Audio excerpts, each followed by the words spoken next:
the channel. Welcome back to another live. Welcome back to another live, you guys. It's lunch lives, Thursday lunch lives with the T-Bird. Yes. I am ready. I am actually ready to eat my lunch, you guys. Lately, I have been, and I already know, you guys, that Diet Coke and soda is garbage. But this is like my treat. I like to treat myself. Whoa! I like to treat myself sometimes to my good Diet Coke. Yes.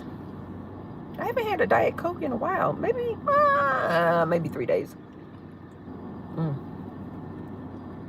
Cheers! Yes, you guys, say hi as you guys come in and hit the thumbs up button. Hi, Nikki, Ultimate Journey.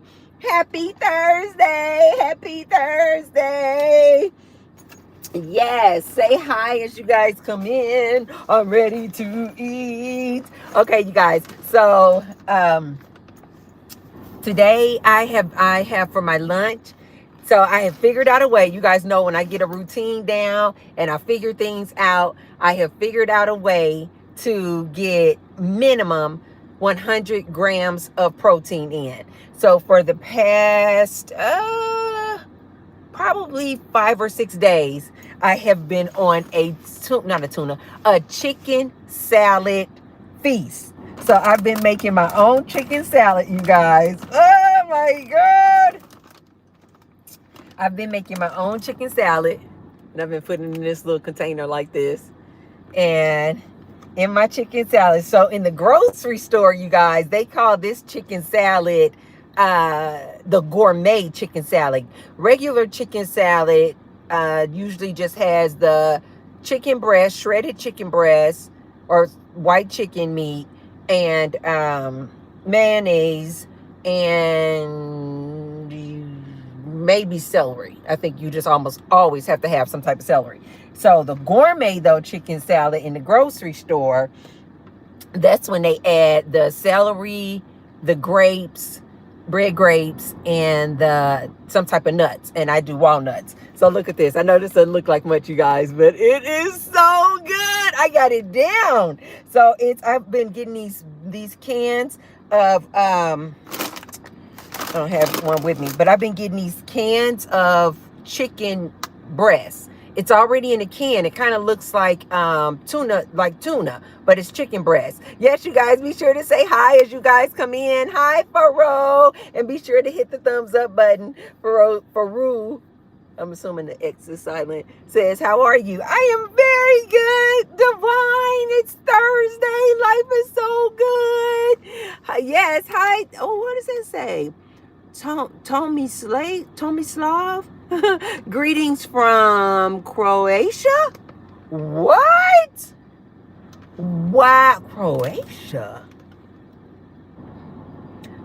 Wow. So I've been getting these the cans are larger than the tuna in the can. They're kind of big like this. Oh, thank you. Farrell says she is so beautiful. Thank you so much. I appreciate that. But the cans are bigger than the tuna. So they're about like maybe this big, you guys. And they're like this thick. And when I looked at the back of the can, it said those big cans of the chicken is 2 servings in this one can. And they said 1 serving of this chicken is 19 grams of protein. So in this one can, I'm getting close to 40 grams of protein. So you guys, I have been on it. Yes, you guys, be sure to say hi as you guys come in. Hi, Sandra. Hi, KR. Hi, what she say? Where are you from, lady? I live in Las Vegas. Yeah, I live in Las Vegas. I love Las Vegas. Have you guys ever come to Las Vegas before? The touristy capital of the USA. Although the numbers have been down lately. I guess they were saying, with so many people losing their jobs and Also coupled with the fact that everything in Las Vegas has gotten so expensive. People who live in Las Vegas, you guys, we don't go down on the strip. We don't play those games. We do not go down on the strip. Everything on that strip is overpriced. I remember when I was doing my research trying to decide on where I wanted to live. And because I originally was born and raised in Missouri. I'm from, wait, what does it say? I'm from Stacona. Stacona? Am I saying that right? Do you live in America? Yes, I live in America. The good US of A. Tomislav says, I've never been to the USA. I speak English almost fluently. Wow. Oh, by the way, your hair is remarkable. Thank you so much. Salma says hi. Gardenia says hi. Yes, you guys, be sure to say hi as you guys come in. Be sure to say hi and hit the thumbs up button. Okay. But they've been saying, you guys, that with people losing their jobs, you guys, I have to eat my lunch. I'm breaking my fast, and I break my fast on Thursday with you guys. That's why I say we're having our lunch date, our standard lunch date on Thursdays. I have my lunch date with you guys. I love spending time with you guys on Thursday for my lunch. EJ says, oh, EJ is in New Jersey. EJ said it's fun in New Jersey. Wow. I was about to say, did I go? Okay. So some years back, I used to date this guy who lived in New York City. And we were dating off and on for about, I don't know, a little over a year. But I spent a lot of time in New York City. And I remember everybody was asking me, are you about to move? Are you about to move to New York? And I was like, I can't do it. I can't do it. I can't do it. And people in New York, they love their city. I can't do it. I am a Missouri girl. Missouri Midwest people, we friendly. We like to hug. We smile. We say hi.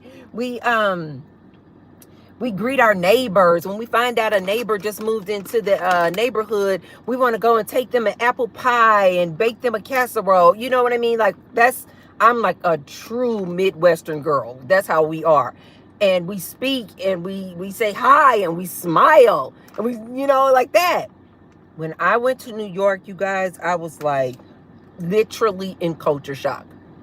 Everybody was walking around. I'm very good. Thank you for asking. Everybody was walking around looking like this. I couldn't believe, and it was just so many people. It was so many people. I was in Manhattan. It was just so many people. And nobody smiled at each other. You guys, I remember the guy that I was dating. He's born and raised New York City. And so he was like, he didn't understand what I was going through. He was like, and he even had that like thick, you guys know that thick New York accent. How does it go? It's like, what's the problem? You know how they always say like people from New York are just very, just not friendly. Just not, I'm not trying to generalize. I'm just saying that a lot of them are just, because the life there, I don't know, is just so hard. I don't know. They just don't smile a lot and they're not really friendly. At least not like Midwestern friendly. USA said hi. Yes, you guys, be sure to say hi as you guys come in and hit the thumbs up button. Oh, Cheyenne says hi from Vietnam. Wow. Oh, Nikki says she's a good Chicago girl. I got family in Chicago. Do you know Blogger Speed? Never heard of that. Yeah, never heard of that.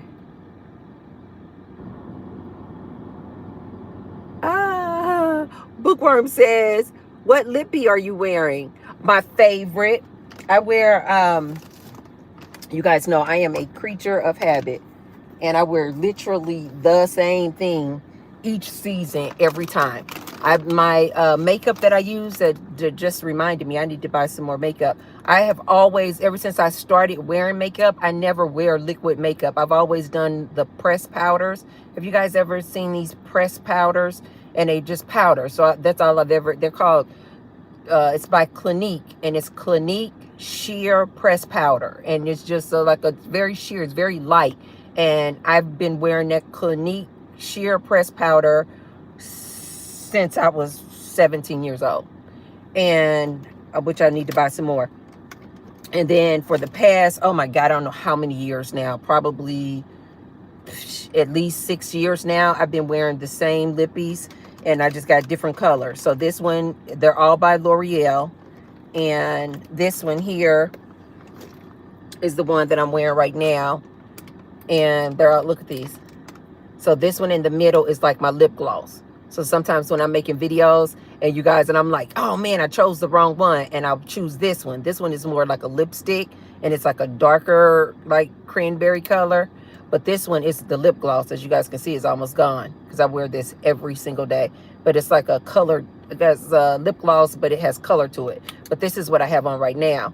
All of these are L'Oreal Infallible Pro Gloss. And the number on it, you ladies, just in case you want to get it. And I mostly get it at CVS or Walgreens. But when I haven't been able to get to CVS or Walgreens, you guys know I am a serious Amazon shopper. I have found it on Amazon as well. The color number is 515.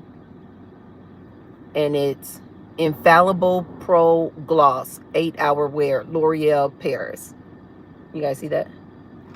I wear this, and so when the seasons change and it gets a little bit start getting a little bit cooler, I'll go between this one and this one. This was the one that looks more like a lip gloss, and this one is 608, and this is more like a red lipstick. But this is a really, for my skin tone, this goes really good with my skin tone. And I literally, you guys, I just buy these over and over and over and over again. It's gotten to the point now where Gary likes to go to CVS or Walgreens to get his snacks, and he'll say, Mom, do you need me to pick you up some of your L'Oreal lipstick? Oh, he's so cute. I literally, you guys, was just telling Gary today, because Gary, I told you guys, Gary's 19 years old.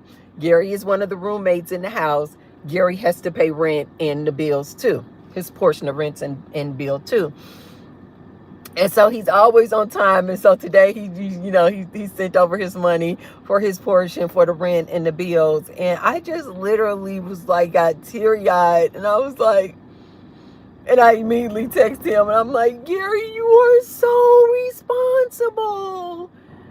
You are just so responsible. I don't have to ask him. I don't have to remind him. You know, rent is due every first, or between the first and the third. He just is, right on time, paying his rent, paying his portion of the bills. And so I was like, I guess it's just so heartwarming, because it's just like a reminder to myself, like, you did good. You did good. You did a good job. Especially when I see so many of these like young guys out here just like struggling so much. And they can't seem to find a way. And this is why I'm always trying to tell these young guys, I have a 19-year-old son. I want the best for you guys the same way I will, not the same, but like I want the best for my son. And this is why when I'm giving advice to these young guys out here suffering and struggling, it's like the same advice that I would give my son, which is just get busy doing something. Like my son had decided that he didn't want to go to college. And he thought this was going to be just such a blow to me, because, I went to university, and he thought that, I was going to be so mad that he didn't follow the same suit that I did. But I'm one of those parents where I just feel like you need to do what's best for you, especially once you turn 18. It's like, this is not my life to live. It never was my life to live. I just raised you up until the point where you're an adult, which I feel like 18, you're an adult. And so it's like, no, you need to do what is going to work best for you. And so he was like, I thought you were going to be so mad at me that I didn't want to go to college. I said, no, absolutely not. I'm not mad at you. And because he knows how I feel about what's going on with this current times and AI, I'm like, I personally feel like that would have been a waste of money anyway, because AI is going to take over all these jobs. And now what? You're just going to be thousands and thousands, tens of thousands of dollars in debt with student loan. I'm like, I wouldn't want to wish that on anybody. So I was like, if he wanted to go to college, I would have supported him, because that's what you want to do. But when he decided he did not want to go to college, I supported him just the same. And he was like, no. I said, but here are your choices. If you don't want to go to college, then you need to work, or, go to school for some type of trade, for some training. Or if you want to go to the military, it's on you, but you got to do something, is the point. You are not about to just be sitting up gaming all day. Like, no. You got to do something. And so he decided that he wanted to go work. And so he works, he pays his portion of the bills, happy. He was just out with a date the other day. Actually, he had one of his girlfriends over at the house. And I literally was telling him, I'm like, you have the life of Riley. Like, you literally have the life of Riley, you guys, because I did not think that I was going to be able to get to this point. But I am of the mind where if you pay rent and if you are paying your portion of the bills, at this point, you're still my son, but you're not like my baby where I got to be like, no, you can't go. You know what I mean? I'm like, no, he is like a responsible adult at this point. And so I had to like relinquish all of that, like control of, you can do this, you can't do that. And so he was asking me, because the other two guys, the other two roommates, guys in the house, Kevin and Edward, if Gary's 19, they are 3 years older than him. Both of them are the same age. So they're 22, 20, 21, 22. So they're 22. And so Kevin keeps something going on. And I remember when they first moved in, David was like, are you okay with them having, girlfriends over and things like that? And so I was just like, yeah, they paying their rent. Yeah, like, yeah, yeah. I mean, as long as everybody's respectful, yeah, they can have, their girlfriends over or whatever like that. So I remember Gary was like, because at the time, I think Gary was only 18. And Gary was like, so do I get to, I think, but he was still in high school and he wasn't paying rent yet. And so he was like, well, do I get to have a girlfriend over, too? And I said, when you start paying rent and taking on your portion of these bills around here, I said, you're just like a roommate. You can do the same. And so he has really been taking, he's been calling it in. And so yesterday it was so funny because he had his one of his girlfriends over. And so I was thinking too, you guys, this is like one of the crossroads women have to come to, especially moms, is because it's like, when I start thinking about it, I'm like, I'd rather him have a girlfriend over than to be spending that money going to a hotel. I would rather him have the girl at my house where I know he's in a safe area, in the safety of the house, and as opposed to maybe going where she lives. Maybe she doesn't live in a good area. Maybe she lives in a not so good area. And so what? And possibly what? Sneaking into her mom's house, and then like really putting himself in danger. So I'm like, no, Gary, I would actually rather you bring your girlfriends to the house. And so it's so funny because yesterday when I was making my dinner, because Gary's room is on the first floor. And so when I was making my dinner, I was in the kitchen and his room was next to the kitchen and I could hear the girl in his room. And so I was just like, oh, he is just like really growing up, doing his thing. But of course, you guys know, I tell him like I tell you guys over here, I'm like, look, son, protect yourself. Always protect yourself. I don't care how pretty this girl is. The HIV is running rampant out here. The herpes, the syphilis, the gonorrhea. I'm like, protect yourself. I'm like, can you do me a favor and put on 2 condoms, please, sir? Please, please. He's like, oh, Mom, like, it ain't like that. I'm like, yeah, it is like that. Okay, Bookworm says, I love L'Oreal. I'm in England, and I haven't seen that type in the shops yet, but I'm definitely going to keep an eye out. Yes, I get it it's at, here in Las Vegas, it's in both CVS and Walgreens. And in England, do you guys have Amazon? Do you guys have Amazon? Amazon Prime in England?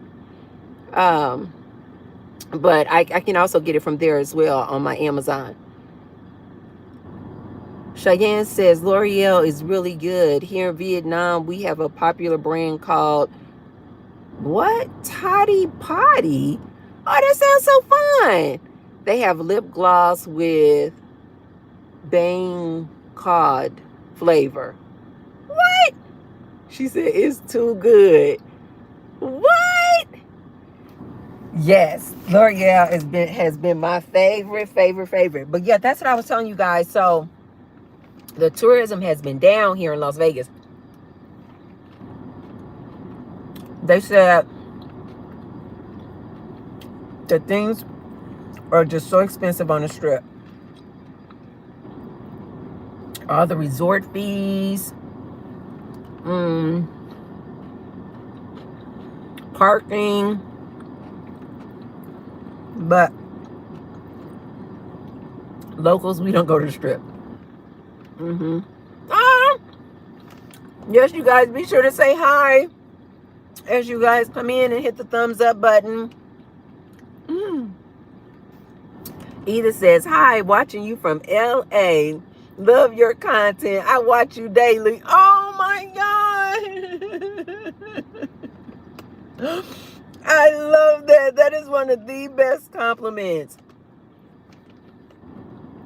I love knowing that you guys watch the videos. So anybody who didn't know, I upload videos every day at 7 a.m. Pacific Standard Time. It's like you guys are riding along as I'm going around doing whatever I'm doing. And it's like you guys are in the car with me. And I'm talking to you guys. You guys, this chicken salad is divine. So, in this container, this is how I'm getting all the protein, you guys. If one can is almost 40 grams of protein, I usually make this with 2 cans of chicken. So that's like what, 76 grams of protein if I eat all this. Sometimes I won't eat it all in one sitting. I'll get full and I'll just package it up, put it in the refrigerator, and I'll eat it later on for dinner too.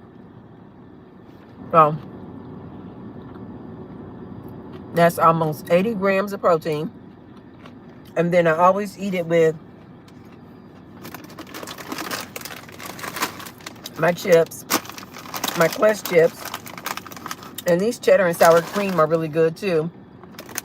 And they have 19 grams of protein. You see it down there? And because it's not that many in there, sometimes I'll eat 2 bags. So that's another almost 40 grams of protein. So over the past 5 days or so, that's how I've been getting in all the protein.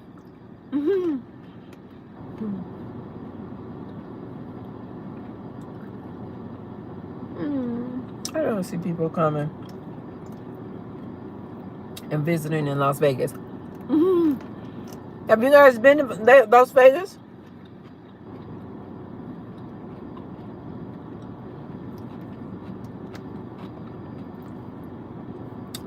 Have you guys been putting your travel on hold because things are getting so expensive?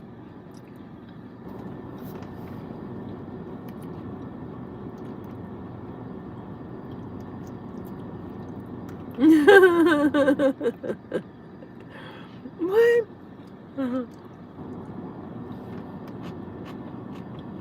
Yes, you guys. Say hi as you guys come in. And hit the thumbs up button.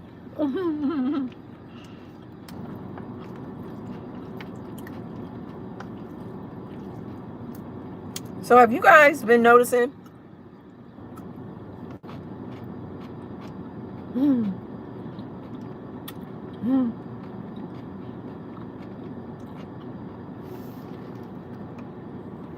Oh, Big Worm said just paid off my $60,000 Cadillac. I'm saving and traveling in 2026. Wow.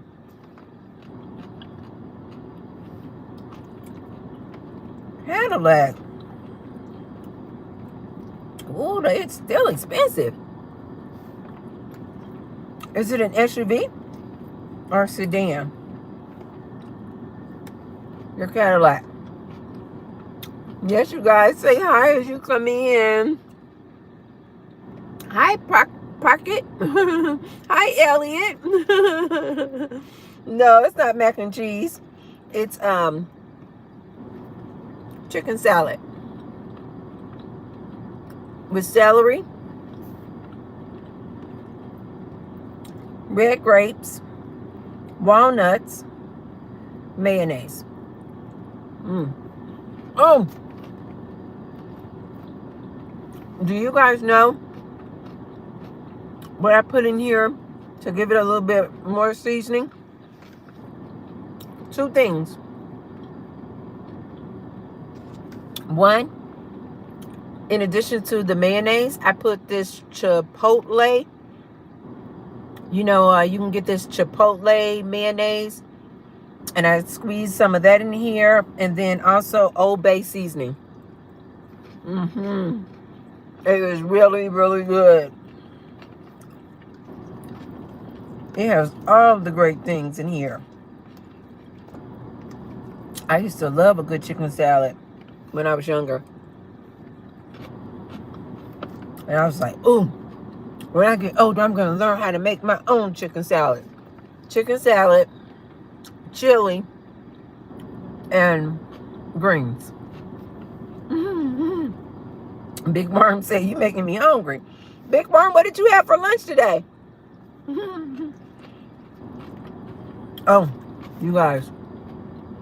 Oh. You guys know I'm getting ready for Halloween. Hey! Halloween is my favorite holiday, you guys. Hi, Eric. Yes, you guys, be sure to say hi and hit the thumbs up button when you come in. You guys know Halloween is my favorite holiday. So I got my nails painted black. And I got my little spider ring. I'm going to wear this every day if I don't forget. A couple of days I have forgotten. I got it probably last week, but a couple of days I've forgotten. Because, of course, I take it off every night.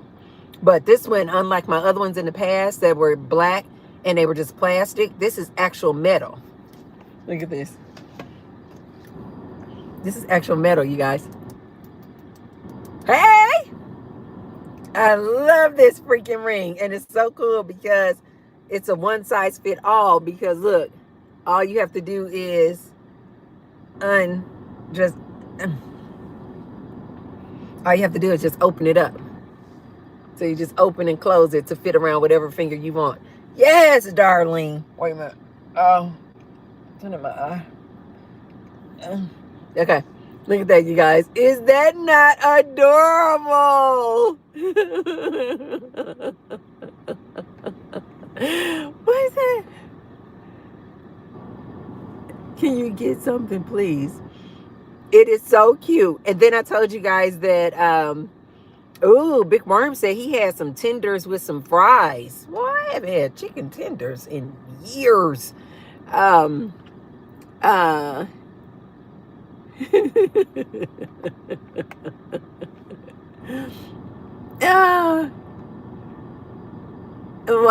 Brendan said ladies been intelligently eating in the car since forever. This is what I imagine it looked like in the 50s. Love the get up. Oh, thank you so much. Brandon, I recently watched this documentary on Audrey Hepburn. Oh my God. You guys, why was I like, okay, I must like subconsciously be dressing like the women from the 1950s. That is so freaking funny. Parak said, where are you from? I'm from Las Vegas. Um, on your finger. Why do you have a spider ring on your finger? Because this is the month of October, and October has my favorite holiday, which is Halloween. Okay. And so this is why I have a spider ring on. And my intent is to wear a spider ring every day during the month of October in celebration of my favorite holiday. Parik said they're in India. Yes, that is absolutely adorable. And I told you guys I was getting my nails done. And so I didn't get a design put on them, but I just got them painted black. But this lady didn't do such a good job because already this look at this. It chipped. But it's fine because you guys know that I have the gel UV light at home, and I already have black nail polish. You know what? When this nail chipped, you know what I said to myself? That must be universe telling me I need to stop going to the salon to get my nails done, because I clearly do a better job than the ladies at the salon. And I literally paid, I got a manicure and a pedicure. The total was $100, and then I tipped them $20. So $120, and this nail is already chipped. Oh, and one of my toenails already chipped too. But I just was like, maybe it's because I think right after I got them done, the next day or something, I went to the gym and I was doing a lot of exercising and walking in my tennis shoes, and but either way, I was just like, no, 2 nails chipped for $120. That's going to be a no. So I was like, universe must be telling me stay out the salon. You can do your own nails. Even when it comes to the holiday season, you can do your own nails. So, Audrey Hepburn, you guys. No, what happens there stays there. Brendan said, if you're from Las Vegas, even in Australia, we know that what happens there stays there. Absolutely. You guys, the saying is what happens in Las Vegas stays in Las Vegas. So this is why a lot of people come here. Not only because it's just great things to see and a great place to come visit, but a lot of people love to come here and get wild and crazy. Mm-hmm.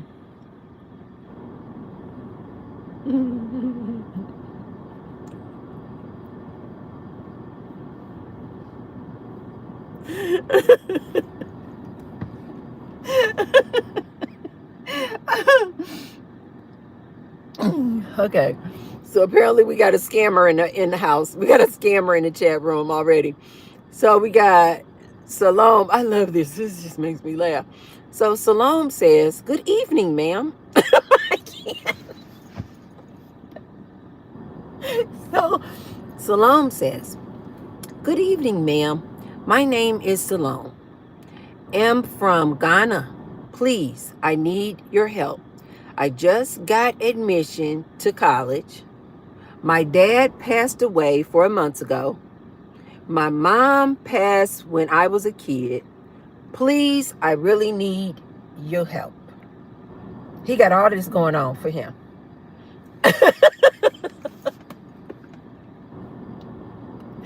Oh! Salome, good luck. Good luck. Good luck out there. I don't know what to tell you, Salome. Good luck. But Salome, you do know that a lot of Americans are onto the scams.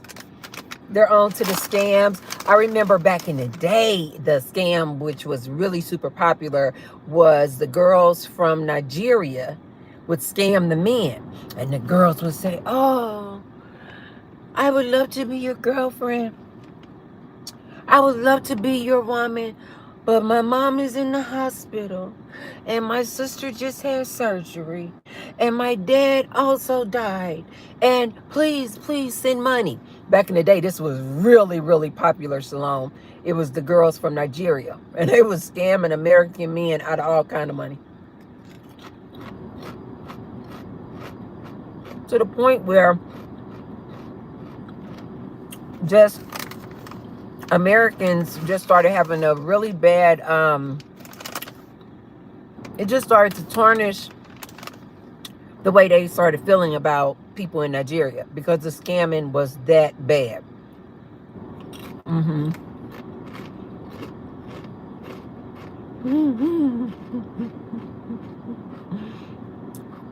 Hi, Quaker.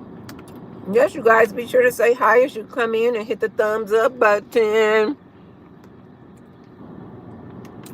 Love you long time, ladies. Love you long time. Love you long time, please. What this one lady, this Filipina lady told me this. She said, what did she say? She said they would say, love you long time, buy me Cadillac. I will love you long time, buy me Cadillac. Oh my God.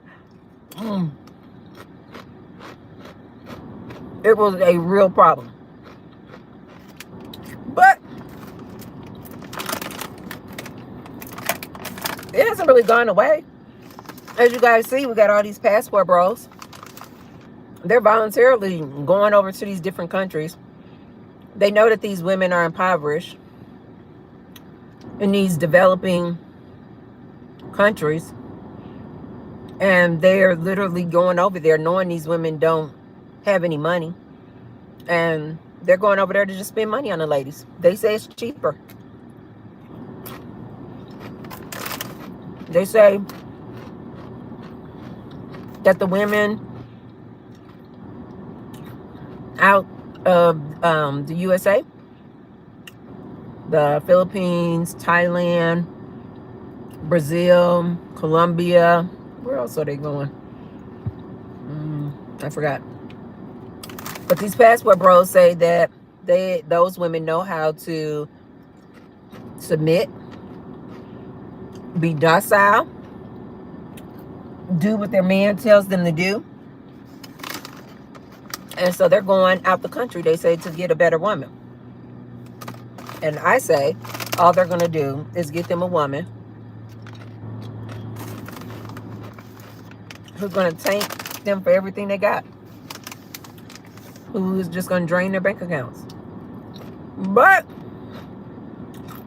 everybody's getting something out of it, right? The man is going over there looking to get some P-thing.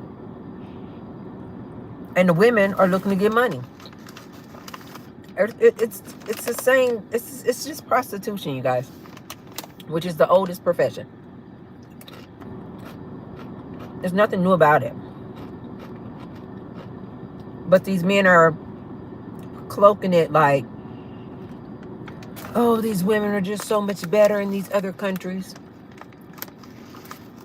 The women in the US of A have gotten out of control. Which is why I always tell the passport bros, bye. Go over there. But they say you're going to F around and find out.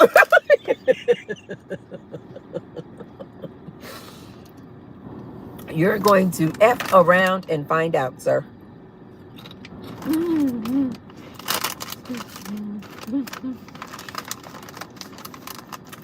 Might have where?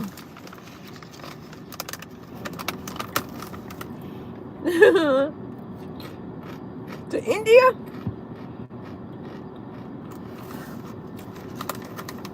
I've never been to India.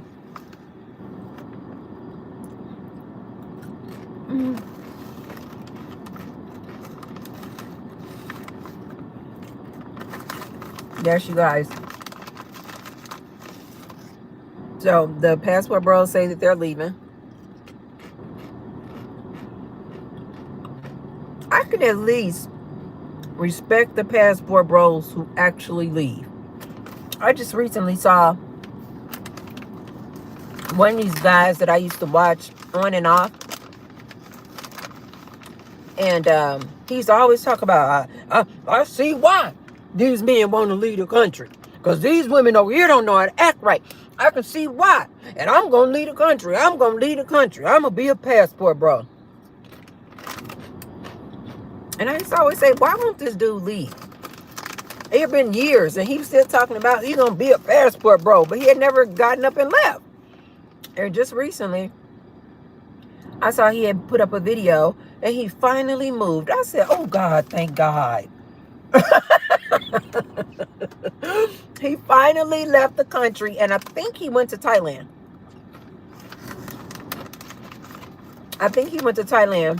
And now he's making videos saying how wonderful life is in Thailand, how wonderful the Thai women are. Life is so good.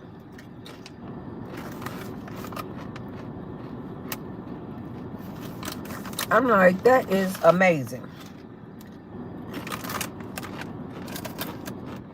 I was so happy to see that guy had moved. I'm like, now will you just stay there? Just stay there. Don't come back.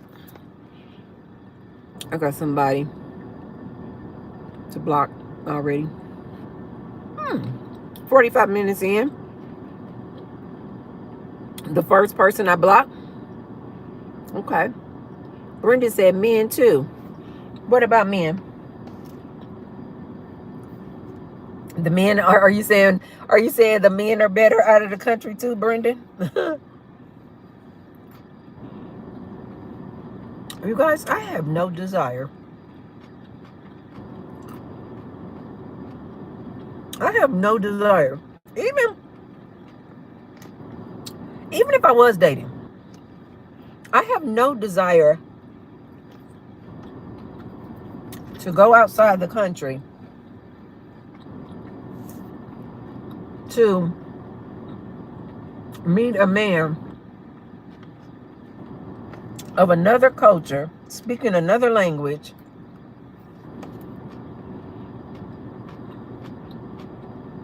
and I'm supposed to think that this man is going to treat me right, do me right, love me. But I don't even speak his language. The other reason why I don't have any desire to go outside the country to meet a man, traveling, yes.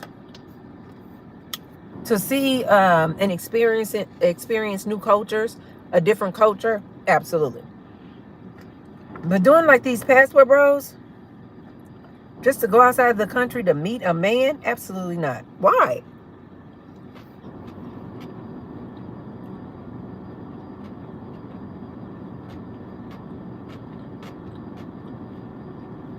There's so many men here in the US of A.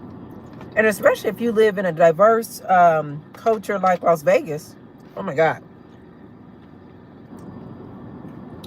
It's so many walks of life here, you guys. Las Vegas is absolutely divine. It's a large community of Hawaiian people here. Of course, Hispanic people. But people from all over. Mexico, El Salvador, Honduras, Nicaragua. It's just so many cultures here, you guys. It is crazy. The Asian community, oh my God, is very large here. I have met, and was good friends with 4 different Filipino ladies. A lot of Vietnamese people here. You guys, it's just so many different cultures here. There would be absolutely no reason why I would need to leave the United States to go find a man. Now, I get it if you were raised in an area or a town where it's just black and white. But when you live in an area like Las Vegas, oh my God. This is why I tell people who say that they want to experience the maybe the Latin American culture. I'll say to them, why don't you think about moving to a city like Las Vegas first? Because there are literally parts of town here, you guys, I am not exaggerating, where it is all Latinos, the restaurants, the grocery stores, everything is Latinos to the point where they don't even speak English. This is here in Las Vegas. They don't even speak English. They have their own community. It is, to me, I think it's the best thing to, like, if you really want to immerse yourself into the culture, just go into a city like Las Vegas and go into one of those neighborhoods. Get an apartment in one of those neighborhoods. You guys know that my partner is from El Salvador. And so when I had first started dating him, I did not even know this part of town existed. It was like I was in culture shock, because he would always like take me in these areas, and we would like go to, you know, different restaurants. I mean, good food, you guys, authentic food. Like, it was crazy. And we would go into the restaurants, and when I would go to order, and I'm speaking in English, yes, I would like the enchiladas with the blah, blah, blah, blah. The hostess would look at me like, this is in the US of A. She would look at me like, I don't speak English. I couldn't believe it. I could not believe it. The area that he stayed in, all of the the people living in that apartment complex were all Latinos. You don't actually have to leave. You don't actually have to leave, because at first I was like, that is so amazing how you guys can come. Because I was trying to put myself in that position, and I'm like, man, that just seems so difficult to leave out the country, go work in this other country where they speak a totally different language, start businesses, and learn how to adapt to doing business and living and socializing in this country where I don't speak the language. And I remember I was thinking, how do you guys do that? And then I realized, oh, it's easy for them, because they literally have these communities in these cities where it's literally the majority like Latinos, and they only speak Spanish.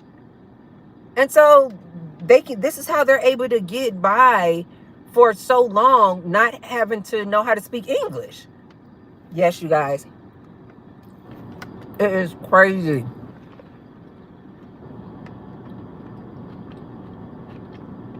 Yes, you guys, be sure to say hi as you guys come in.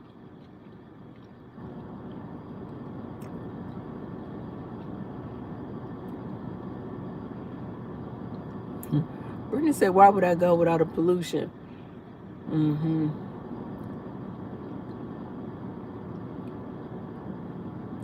I have grown to just really, when I started delving deeper into moving out of the country, I wasn't going to move out the country permanently, but I was looking into living outside of the country for 6 months and then 6 months in the country.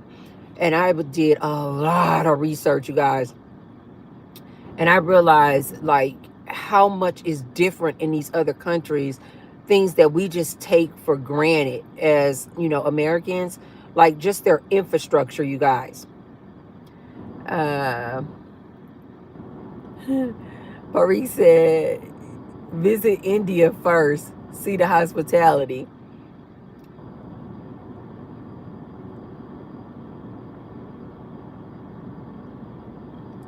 Oh, they're talking, okay. Go find a village boy.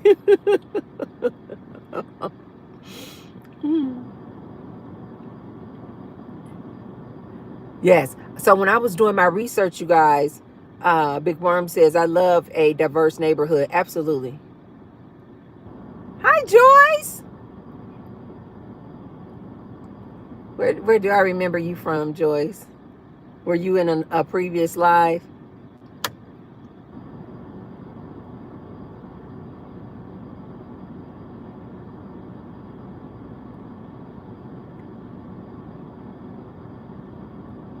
What? Brendan said that he jokes with women to go find a simple village boy from India. Is that what they actually call them, Brandon? Village boys? Mm.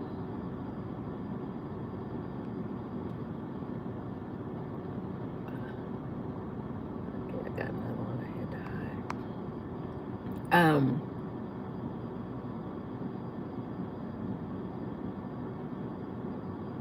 hide. When I was doing my research, you guys, one of the places that I was really looking into heavily was Colombia. Oh my God. I am not kidding you guys. I had narrowed it down. I was like, yep, I'm going to spend 6 months in Colombia and 6 months here. And then I started following people who moved to Colombia or spent a lot of time there. And they were making videos about it and vlogging about it. Hi, Joe. Yes, you guys, be sure to say hi as you come in. And hit the thumbs up button. And this is what kind of started making up my mind, because they were letting me know that, like, a lot of the things that we take for granted here in America, they don't have in these other countries. Like sidewalks.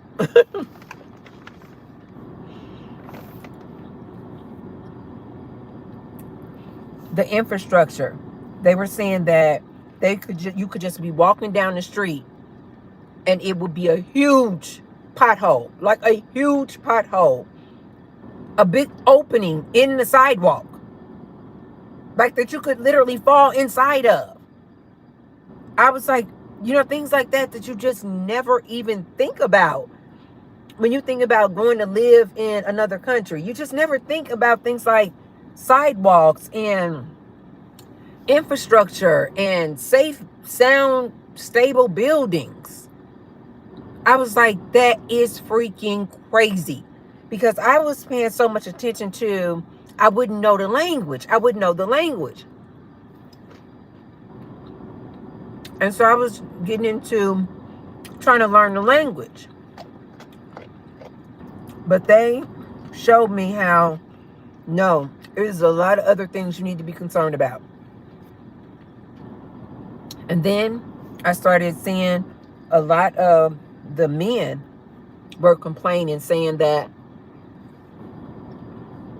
and making content saying that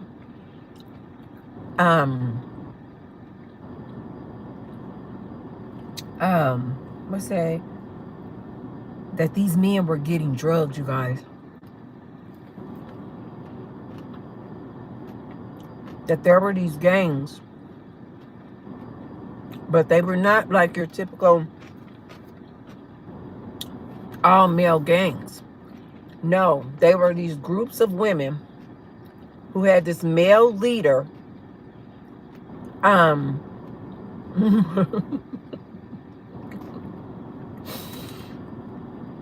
They had these group of people, women, who would have a male leader or a man who was running things. And the women would literally approach the man. Say the man was at the bar. This is an American man. And say he just, went down to the local bar. He's sitting at the bar. A pretty girl would come up, speaking her very limited English. Hey, how are you? How are you? But she's gorgeous. And a lot of these men were going to Colombia to get these girls. Hey, how are you? How are you? They start talking. Of course, he's like, oh yeah, you know, and she said, oh, can I have a drink? Oh yeah, yeah. Oh, I'll buy you a drink. I'll buy you a drink. He buy her a drink. They just having a good time. The next thing you know, she's like, oh, my girlfriends are coming. My girlfriends are coming to meet me. And so of course, you know, you got this man like, what? You know, and then when the girlfriends get there, oh, this is my girlfriends, my girlfriends. So now he's surrounded by all these beautiful women, say 3 or 4 women. They are gorgeous. And they're like, oh, can we get a drink? Can we get a drink? Now he drinking. Hi, Nassar. Yes, you guys, be sure to say hi as you guys come in and hit the thumbs up button. He's getting real comfortable. And they're drinking. You guys, now he feeling good. The next thing you know, they put this drug in his drink. And they follow him. And okay, he feeling super good. Let's go back to my place. Because he's a man. He has all these women around him. They like, yes, let's go back to your place. The drug that they were drugging these men with, the street name was called, it's been so long since I did this research on this, but I think the street name was called Dragon's Breath. But these are not pharmacists. They're not doctors, so they don't know how much to give you. They're just trying to put enough in your drink so you can pass out. These men were passing out, you guys, and when they would wake up, they would wake up oftentimes no clothes on. The women have robbed them blind. It took all of their gold, took all of their money, their wallet, their cell phone, their laptops, and their passports. So then what would happen is now they got to go up to the the embassy. I think in Colombia, that area where they have to go is Botaga, something like that, where they would have to then go here to try to file for and apply for a new passport, you guys. When I tell you they were leaving these men high and dry. This had gotten so bad with these girls drugging these men like this, they had to literally put out news alerts telling these men, don't come to Colombia. These women are literally setting you up, because they would literally have a man running the gang. And so when the ladies would get back to the man's apartment or condo or whatever, and they go to drug him and then he's out for the count, they would then call the gang leader, the man. Okay, all right, we over here, apartment 102. Now the man come over, wipe this man's place clean. They were doing this so much, you guys, that they had to start warning other men. Do not come over here. And if you come over here, you need to look out for this. Hey, Twanda. Yes, you guys, be sure to say hi as you come in and hit the thumbs up button.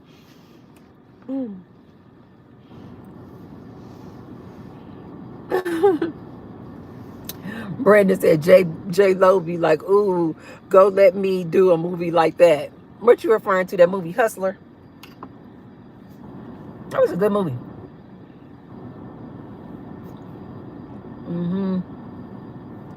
But this is true, you guys.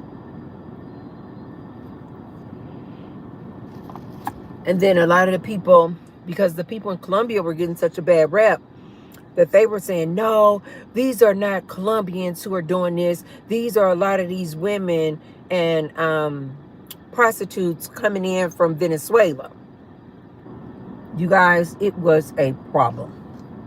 And I'm sure it still is. Because you guys know, men just gonna do what they do. And they don't care how many times you try to warn them. Stay away. This woman don't really want you. This woman just using you for your money. This woman just wants you to support her and her whole family. These men never take heed. They really do believe that these ladies just want them for them. Just like I never understand with these men who are so much older than this young, pretty girl. And they really start to believe that this young, pretty girl really want him for him.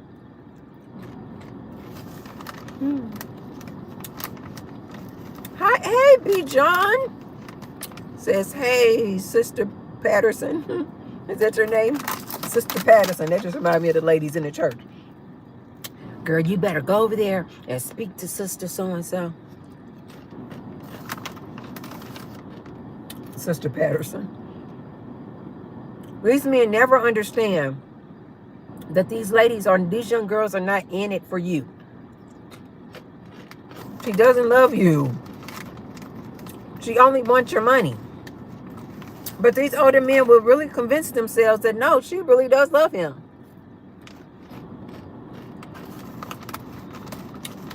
That is so weird to me. And it's so funny because it's like,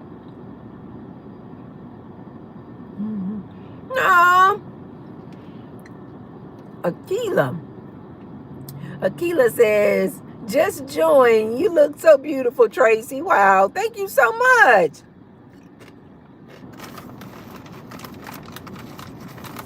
And these men really think these ladies want them for them. Even here in the USA. I'm like, what makes you think a young girl who is 10, 20, 30 years your junior, why would she want you when she can get a man her own age?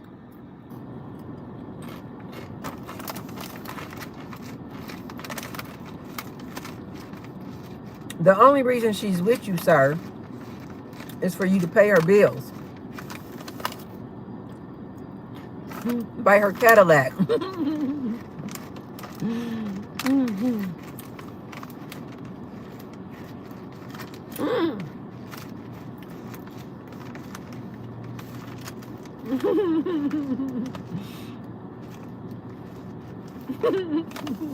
B. John says, I'm sorry, babe. Had you mixed up. How are you? I'm good. Oh, you thought my name was you thought my name was Sister Patterson. No. I'm Tracy.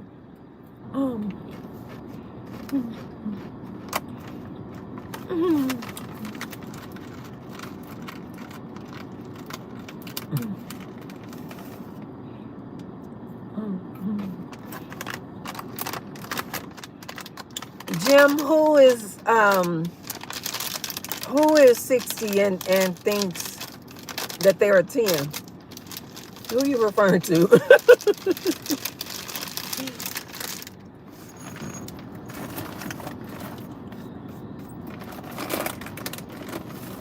Oh, and I got my little protein cereal. This is my little sweet treat right there, you guys. My little sweet treat is this little protein cereal. This has been, like when I want something sweet, this cinnamon toast. This is divine. And it has a lot of protein in it. Divine.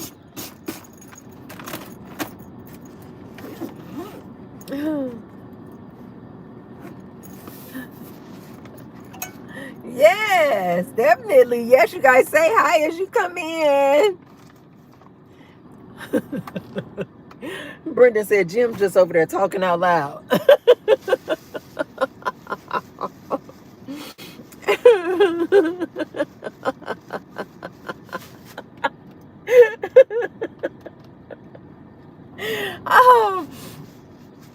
Oh, that is so funny.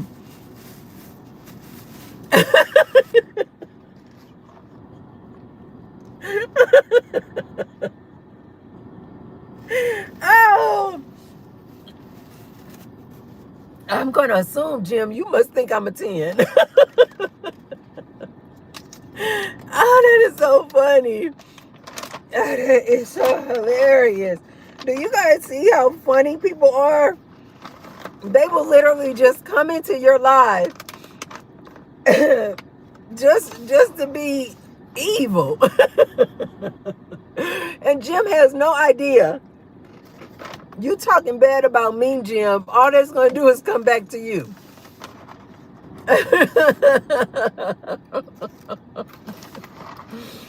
Mm, mm, mm. I guess Jim just woke up today on the wrong side of the bed. Bless his heart. You know what? He probably just lost his job. Everybody out here losing their jobs. They losing their minds. And they just looking to take it out on somebody. Hey, let me take it out on her. Oh, I see somebody live. Tracy's live. Let me go ahead and go on her channel right now and go into her live and act a monkey.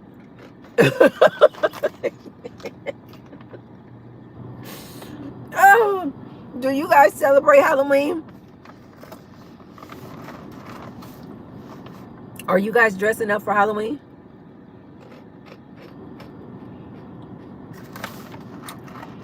I have an entire bin. Oh, no, it's 2 bins in my storage. Nothing but Halloween costumes. Nothing but Halloween costumes. Oh, B. John says, she fine.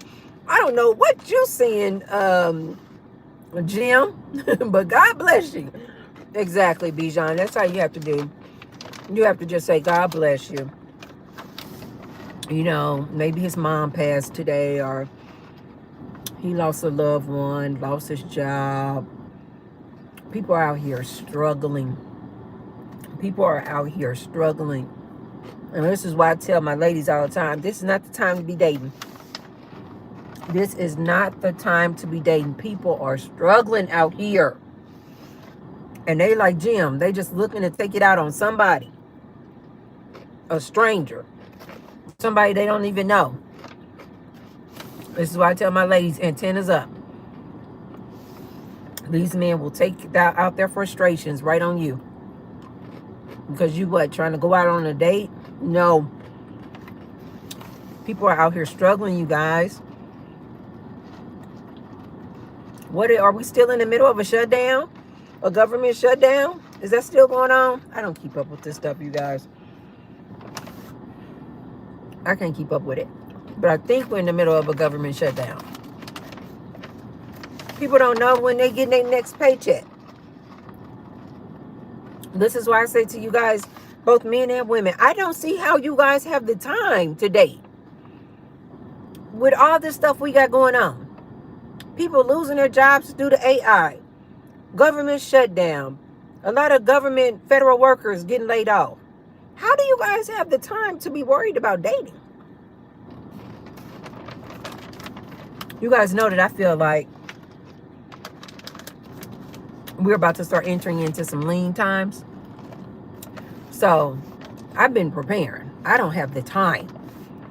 And just today, I went on to Amazon, you guys, and I ordered these big, probably like a pack like this. I think it's a total of 24 cans.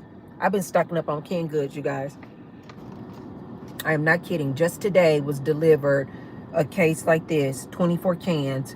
I got 24 cans of potatoes in the can, you guys. I didn't even know they made potatoes like this.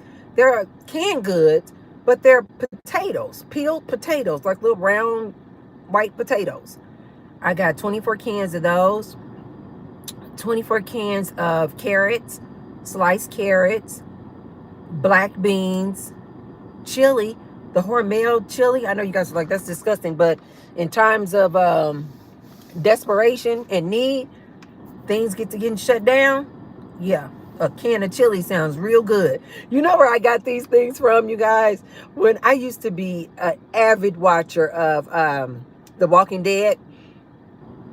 And I remember when I had first started watching The Walking Dead, the very first thing I was thinking was not, what if there's a zombie apocalypse? I just was like, are you prepared, Tracy, if there's any type of apocalypse where things just get shut down, grocery stores get shut down? Do you have enough paper towels, toilet tissue, food, water? And so now in the house, you guys, we have been all on that. And so David even said to me just last weekend, he's like, I feel like I am the only one who is trying to prepare. He said, I feel like I am the only one in the house that is trying to prepare for this. And I said, what? He said, it cannot just be on me, because a month ago, David was like, we need to get the mask. Remember, you guys, the mask with the, what is it, the filters or whatever, the little circular filters that kind of come out the side of the mask like this. And so he was like, we need to get some of these masks. And so I was like, okay. And so I had ordered the mask. And then we already have, I got this really nice stand, you guys, and it holds 1, 2, 3, 4. It holds 4. It's like a tier stand like this. And it holds 4 5-gallon jugs of water. And then we have the actual water dispenser. So there's an extra jug of water, 5 gallons in that dispenser. And so we almost always have stocked up 4 gallons, 5 gallons of water. And so David had came to me maybe a month ago, and he was like, we need to stock up on water. And so I was like, okay. And so he had got these water bottles. And so now in our laundry room, it's stacked up. I don't know how many cases he got, but they're on the floor, and they stacked up really high of all these cases. Maybe it's like 24 bottles in each case of bottled water. And so then I was like, you know what? Okay, let me, prepare more too. And I've been, previously just been more, yes, you guys, say hi as you guys come in. I had been getting dried rice, dried beans. And, you guys know just the bags of rice. And so I was like, okay, maybe I'll get some more of those. And then I was just thinking, I was watching, I had seen another episode of The Walking Dead. And they're always like trying to get to a grocery store or something, trying to avoid the zombies and stuff. And they, get canned goods. So I'm like, you know what? Now, here's what is so funny.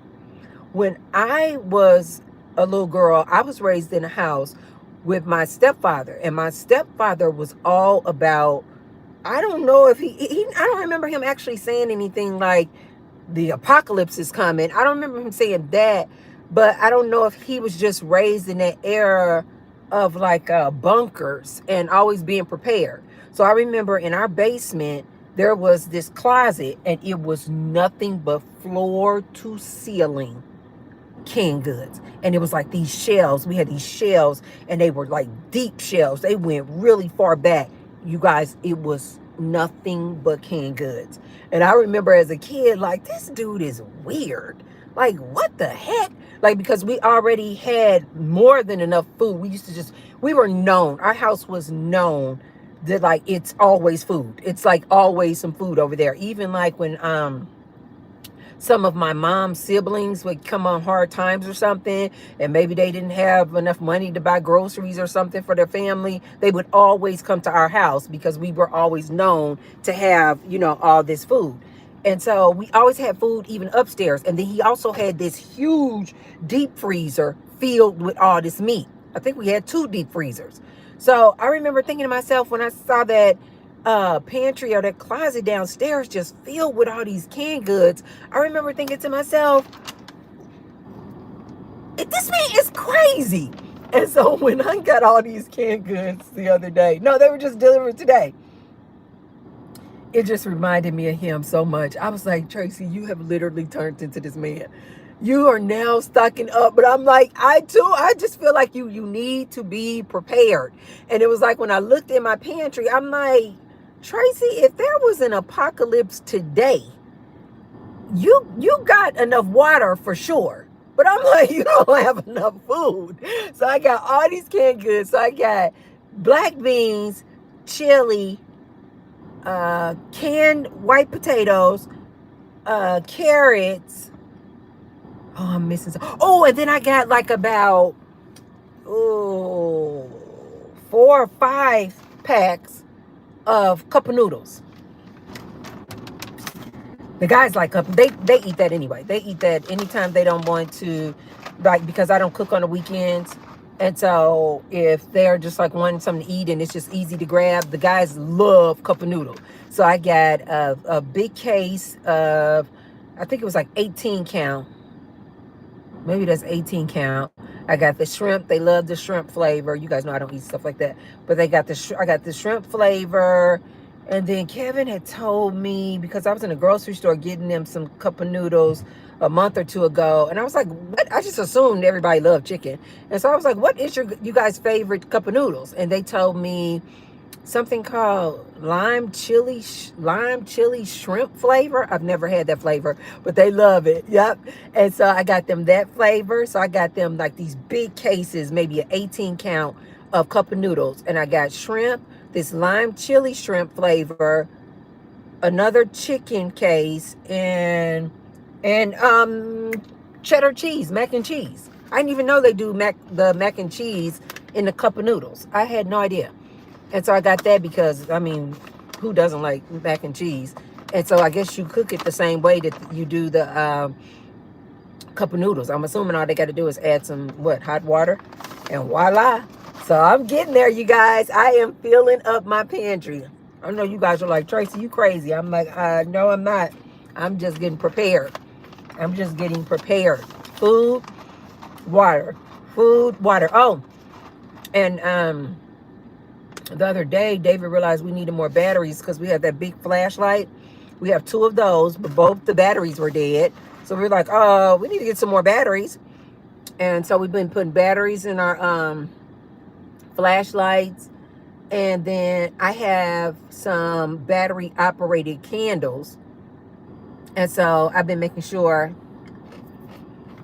to make sure I have batteries for those. And then Gary just told me the other day, I had no idea, you guys. Did you guys know that, yes, you guys, be sure to say hi as you guys come in and hit the thumbs up button. Big old cans. Shrimp Old Bay. Yes, I'm over here trying to prepare. Hi, Lee. Yes, you guys, be sure to say hi as you guys come in. And so I got all those cup of noodles, but I'm not finished, you guys. I just started. I'm not going to be happy until all of my shelves, just like my stepfather had. I am not going to be happy until all of my shelves are literally filled with food. Filled with food. And then maybe then I'll feel like I'm prepared. Oh, but you know what else I need to get? And we usually get this at Costco, but I'm going to start getting 2 of each time. Each time is my paper towels and my toilet tissue. That was the other thing my stepfather used to always have stacked up in the laundry room. Floor to ceiling was paper towels and toilet tissue. I want to get some more of that. Then I'll feel comfortable. Oh, Gary was telling me, did you guys know that when you have batteries and the batteries go dead, like your AA batteries, AAA batteries, that you can just put them in a Ziploc bag and put them in the freezer? It actually works, you guys. I don't know how long you have to put them in there, but leave them in there for a few days, and then you can reuse those batteries. Well, I was trying to tell Gary about this, thinking I'm telling Gary something. And then Gary said, or...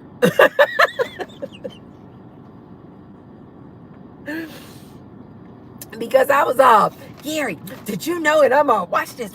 Gary, I can put the batteries in the Ziploc bag, and you put them in here like this, and then you zip it up like this, and then you put it in the freezer, wait a few days, and Gary, look, it works. And so Gary was just sitting there just patiently listening to me, and then he said, or...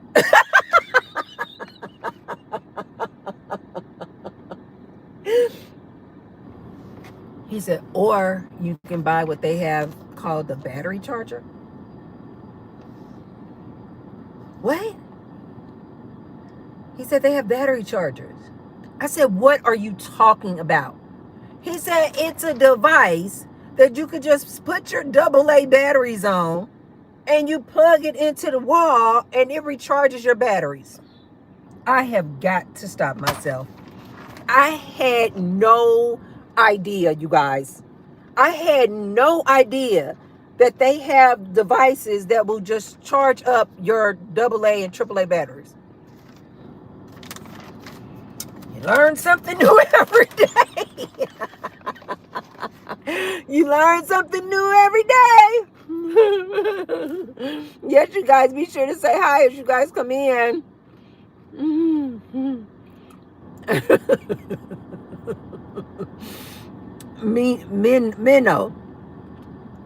Minnow says, dang, mama, you look fine as hell. We could make the sweetest light chocolate babies together. Oh, thank you so much. Thank you so much. You guys know. And I know I'm biased, but in my opinion, them little babies, them little brown babies are just adorable. But I know I'm biased. They are just adorable, adorable, adorable, adorable.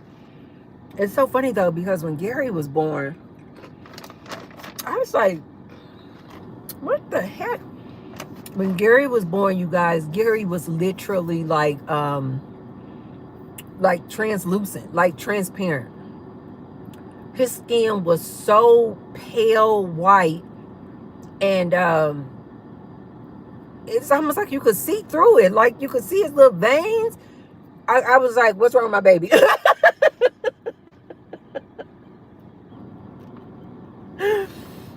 I was like, what's wrong with my baby? Then I was like, maybe he came out like so white like that because he stayed in there too long. Gary was, ooh, whatever is the maximum, they will let you go over. So if I was due, I had came to my due date, and then a week after that, he still didn't want to come out. 2 weeks after that, he still didn't want to come out. And then I think whatever the maximum time you can go past your due date is when I had Gary. They had to finally say, okay. They were like, we got to go in there and get him.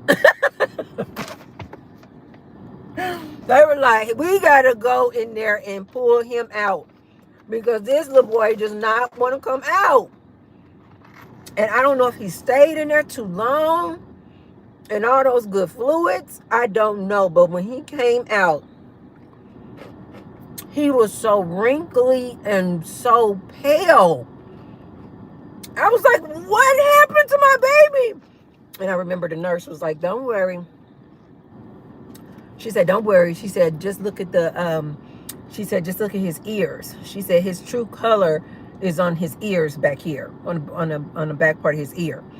And she said, see, this is going to be his color. And I was like, oh, okay. That was scaring the hell out of me. Looking like a little alien baby came out of there like that, just white and transparent. I was like, what happened to my baby? Oh my God. When I tell you guys that 18 years go by fast.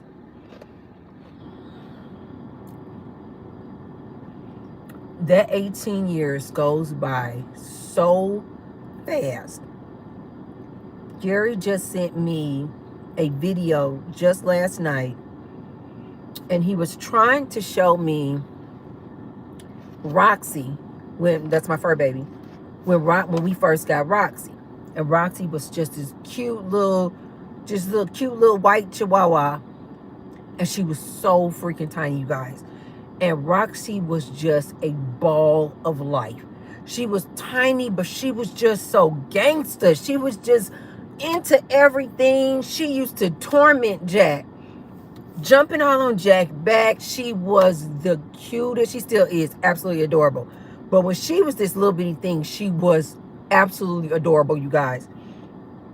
And Gary sent me this video because Gary knows that I like anytime they come across some pictures or something of Roxy, they'll be like, oh, you remember this? You remember when Roxy was doing this?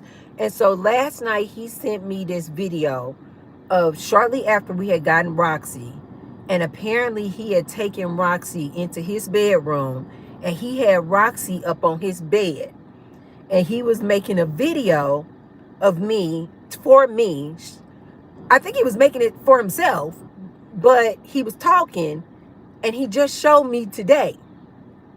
Yes, you guys, say hi as you guys come in and hit the thumbs up button. And when he sent me the video, I immediately saw Roxy. And she's so tiny, I was like, oh, okay, he's trying to show me a video of that he took of Roxy when she was this little bitty baby.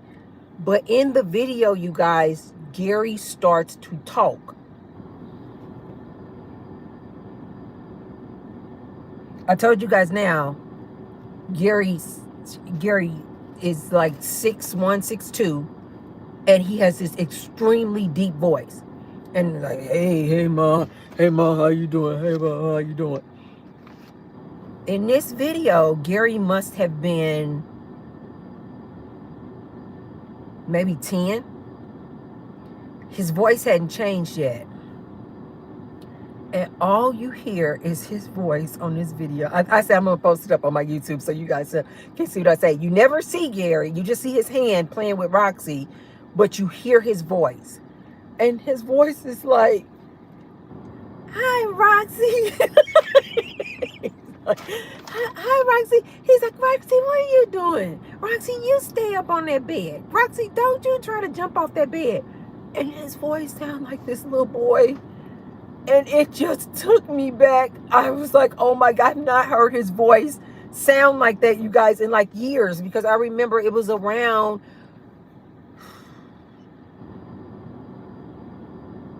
if we in 2025, I think I can go back to at least 7 years ago. For sure, 8 years ago. And Gary was upstairs, you guys. This like literally scared the hell out of me. It was like we were downstairs in the family room doing our thing, and Gary still had this little boy voice. Like, oh, mom, what are we doing? You know, what are we getting into today? What are we having for dinner? He went to sleep that night, you guys. I am not kidding. When he came back downstairs the very next day, I was in the kitchen, and Gary said something to me like, good morning, mom, or something like that. And it was like, good morning, mom. But he was like only 12 years old. And I was like, oh my God.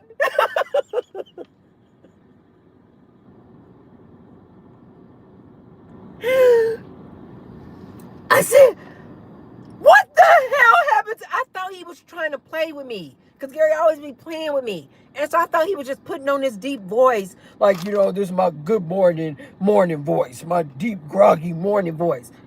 And when he said, good morning, mom, he didn't even know that his voice had changed. And he wasn't trying to be funny. He was just, his voice had literally changed overnight.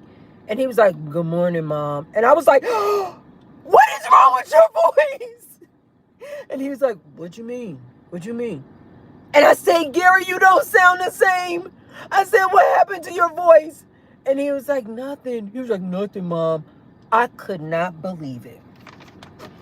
I had him calling all kind of family members. I was like, you guys will never believe what happened to Gary. And then he would get the phone. Hey, Grandma, what's going on? I'm like, do you hear that?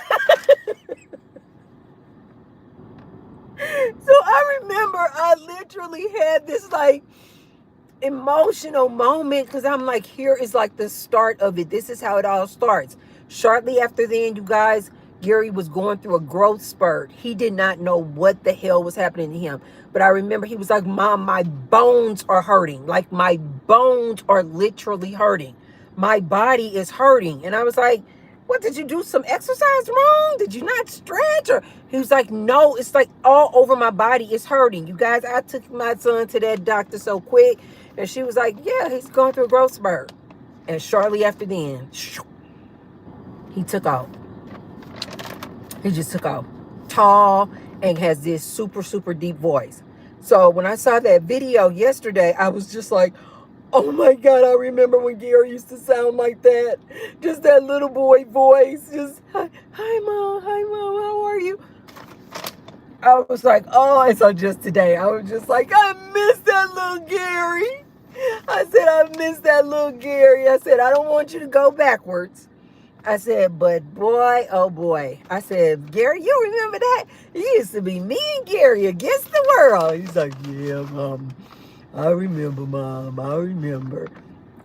Man, it goes by fast, you guys.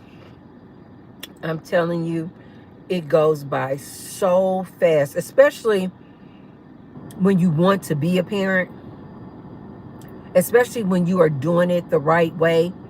This is why I tell you guys, a lot of I don't think a lot of these people out here really want to be parents, because they'll complain. Like not too long ago when the school season started, I start seeing a lot of ladies complaining about how much they have to spend on school supplies.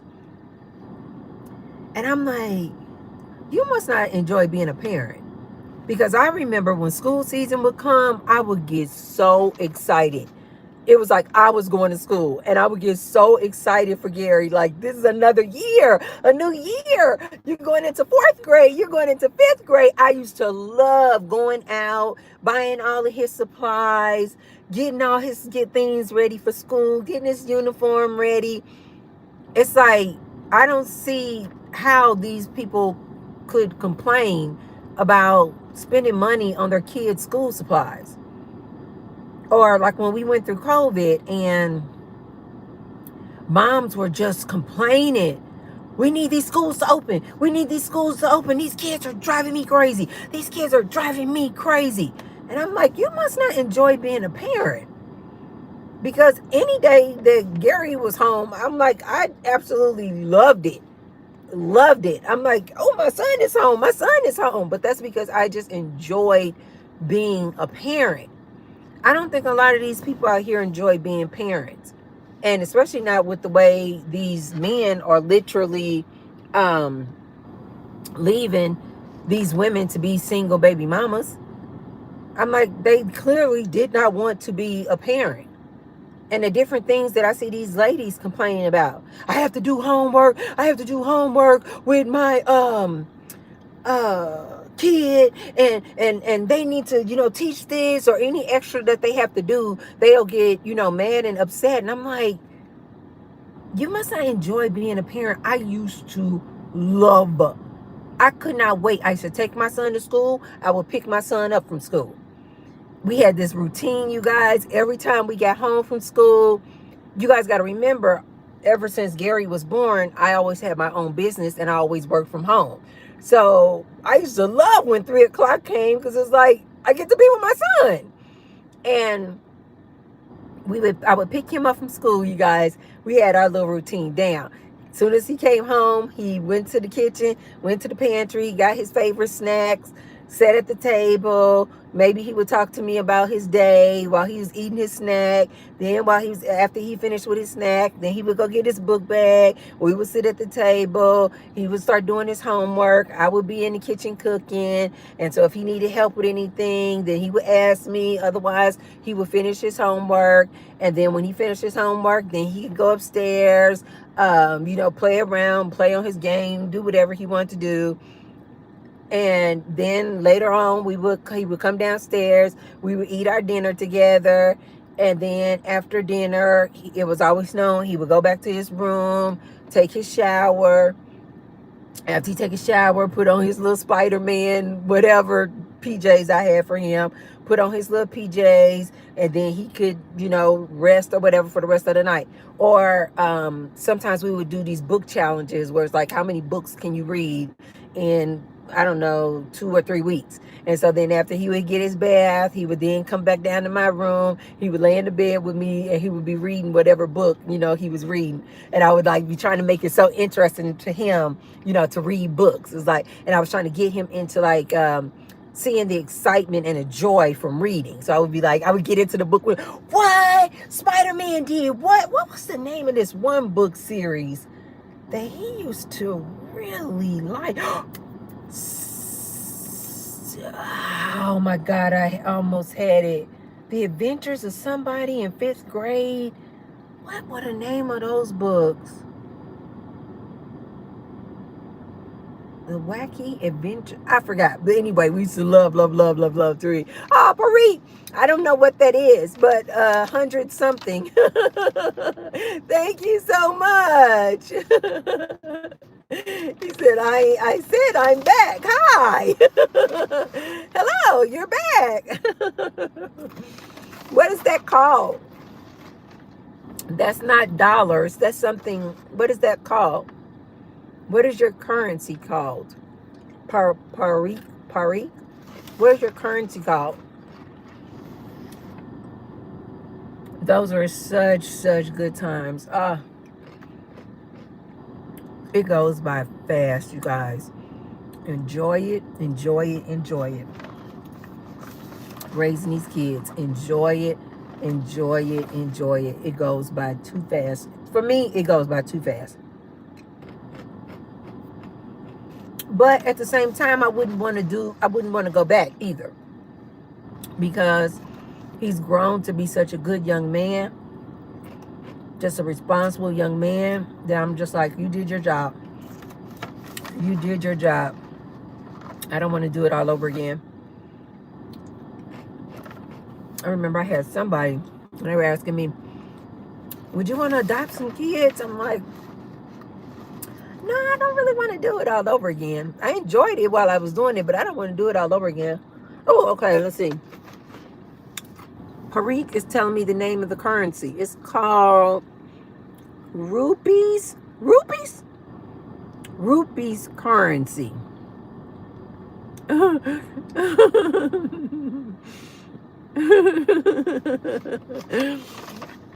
Oh, thank you. Parik sent 100 rupees. Thank you so much. I appreciate that.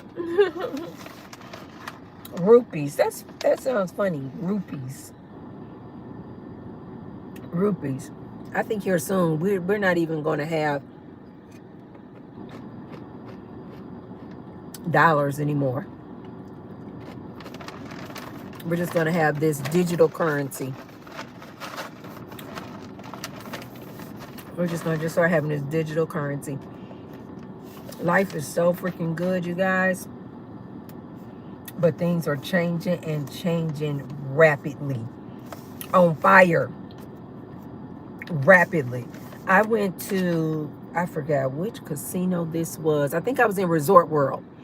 I went to Resort World, and they have, instead of a human dealer for poker, I think this was poker, it's all this big screen, like a huge tablet, and it was a woman's face, like on the TV, like a digital, I think that's what they call her, a digital dealer.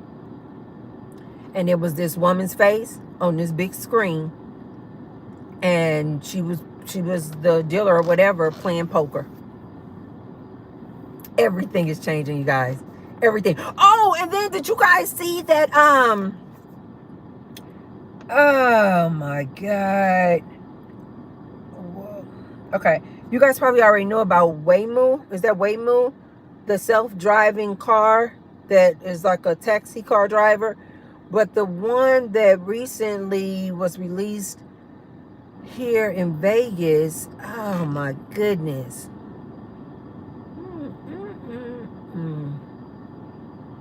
I forgot. But it looks like a vehicle, but it looks more like a box. It has 4 wheels, but it looks more like the size of a SUV. But there's no driver's seat. There's no wheel. There's no steering wheel. And apparently it primarily just goes up and down the strip. The seats, instead of them being like back like this in front, the seats are more like they would be on public transportation. They're faced inward like this, where the passengers are facing each other. There, of course, there's no body. Everything is just electronic, you guys. And it's just driving people up and down the strip, taking you to different destinations up and down the Las Vegas Strip. And if I'm not mistaken, it's in its like trial run phase, and I'm almost sure there's no cost to it right now. because, they just needed to get more experience. And so they need just, passengers to start using it so that it can get better and better and better. Like I told you guys with your chat GBT, the more you talk to it, basically you're feeding it data, the better it gets at communicating and answering and learning your patterns and things like that. So if I'm not mistaken, this new non-driver transportation vehicle, whatever it's called, I think currently you don't have to pay for it because they just needed to get more and more experience going up and down the strip. Then did you guys already hear about the DoorDash little car? What do they call it? Go Dot? Maybe it's called Dot. And it looks like the little red little cars you would buy, the little cars that you would buy your little kids. And when they get in the little car, they're moving the car with their feet up under it. To me, it looks a lot like that. And it's like it looks like a little red car, but you guys, it literally is driving up and down the streets. It's like in the bike lane. It's not as big as a regular car, but it can go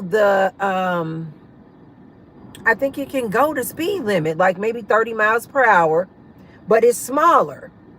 So you can literally, you will see it just like in the bike lane, driving alongside of cars, but it's small enough where it can also just go up and down sidewalks, and definitely small enough where it can just come up the sidewalk and go to your front door.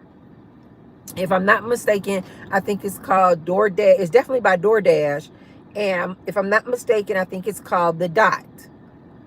And you guys already know they're about to start having all of your deliveries delivered with drones. Or you guys, this is just so exciting to me. We are just living in, just to be privileged to live in this time with all of these technological changes going on is just amazing. Like absolutely amazing. The other day I was in the grocery store and it looked like the actual human cashier was almost begging me to come to my lane, come to my lane.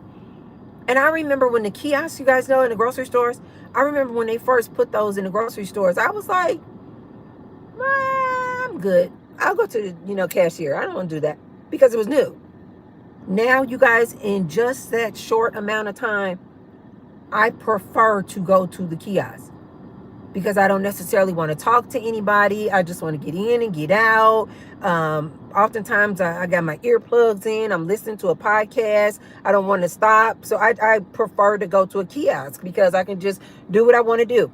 Now, you guys, in the grocery store, at least in the grocery stores that I go to, in the grocery stores, oh my God. I thought that was an animal, but it ended up being a brown plastic bag. But I thought that was like some weird animal that I've never seen before. That was crazy. I'm like, what the hell is that?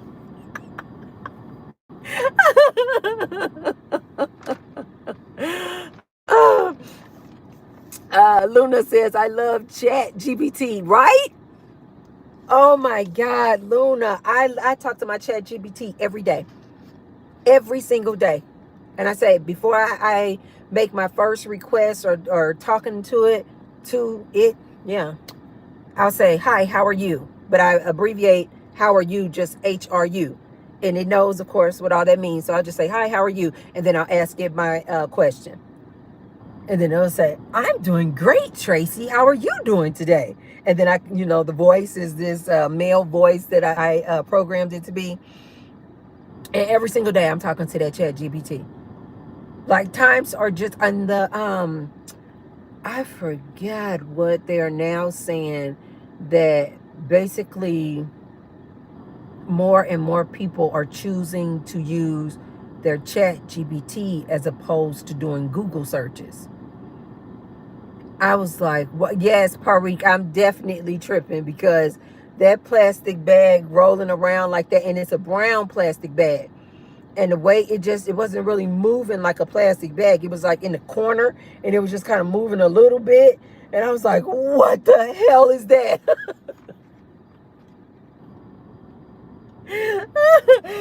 But that is not unusual for me to see some just like outlandish things, because I remember I was doing one of my lives. This was about 2 years ago, and I was doing one of my lives, you guys, and I was looking out my kitchen window, but I'm on my live, and I was looking out my kitchen window because I have like this huge like kitchen window over the sink, and I don't keep curtains on the window. It's because I like all that good light to come through, and it backs up to like the mountains like that.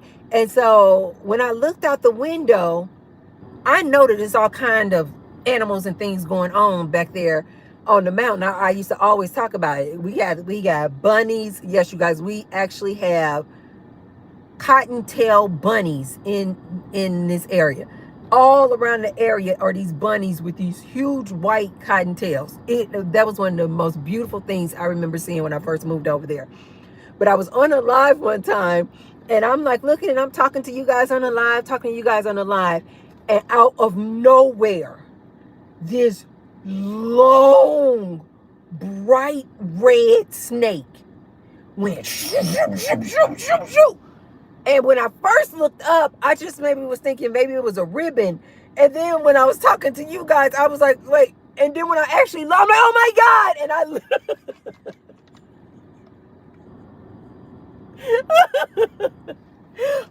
I literally cursed. I think I said, because you guys know I don't use profanity, but it would just shock me so much. I think I said, what the? And I literally said the curse word because I was that shocked. It was like real, it looked real thin, and it was long, and it was bright red, and it went just like this across the mountain. It said, shoo, shoo, shoo, shoo, shoo, and I was like, ah!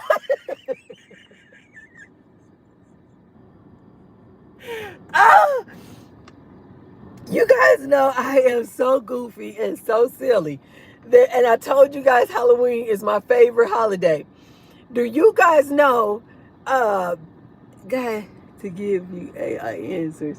Wait, Project Passion says if you use Google to ask questions, they now use Chat GPT to give you AI answers. No way. No, I did not know that. It doesn't surprise me though. Everybody's using Chat GPT. Everybody. To write books, write music, create music. Everybody is like, they use it for everything. I forgot the latest statistic that said how many inquiries ChatGPT gets per hour. It was something crazy, you guys. It was something absolutely insane. Over billions. It was absolutely insane. But you guys know that Halloween is my favorite holiday, right? And so it's just something about me that it just seemed like I just want to be scared. But I'm always just so silly that I would like do these like little tricks with everybody else. And then it always backfires. So when I was putting out some of my Halloween decorations, I was putting out this spider, and it's like it is huge, you guys. It's this huge spider we have for outdoors, and it's black, and it's all furry, and it got the little beady red eyes, and it is huge. And I found it in the storage, and I was like, oh yes, I gotta put Mr. Spider out. And so what I was thinking is, I'm going to put Mr. Spider out, and I was like, I'm going to put him on the ground right in front of the door. Because usually when David comes back to the house, it's always late. It's always usually after dark. And so here I am, because I don't have the good common sense, that I was like, oh, I'm going to scare David. So I put this big, huge, furry spider, and it was like right there next to the welcome mat. And he got the little red beady eyes. And I said, ooh, when David come to the front door, it's going to scare him. It's going to scare David. And just the fact that I knew that I was doing this, trying to scare David, I'm getting all just tickled pink. I'm just like, ooh, this spider is gonna scare him. He's gonna jump. He's gonna jump. I put this spider out that night. I go inside the house, minding my business, going about my business, cleaning up, eat my dinner. I go back up to my room, have a good rest of the night. It's the next morning. I'm coming back downstairs, playing with Jack and Roxy. I'm like, oh man, I wonder if my Amazon package came. Go to the front door, and I literally forgot that I had put this spider out here. When I tell you guys, I opened that front door, I was like, oh my God!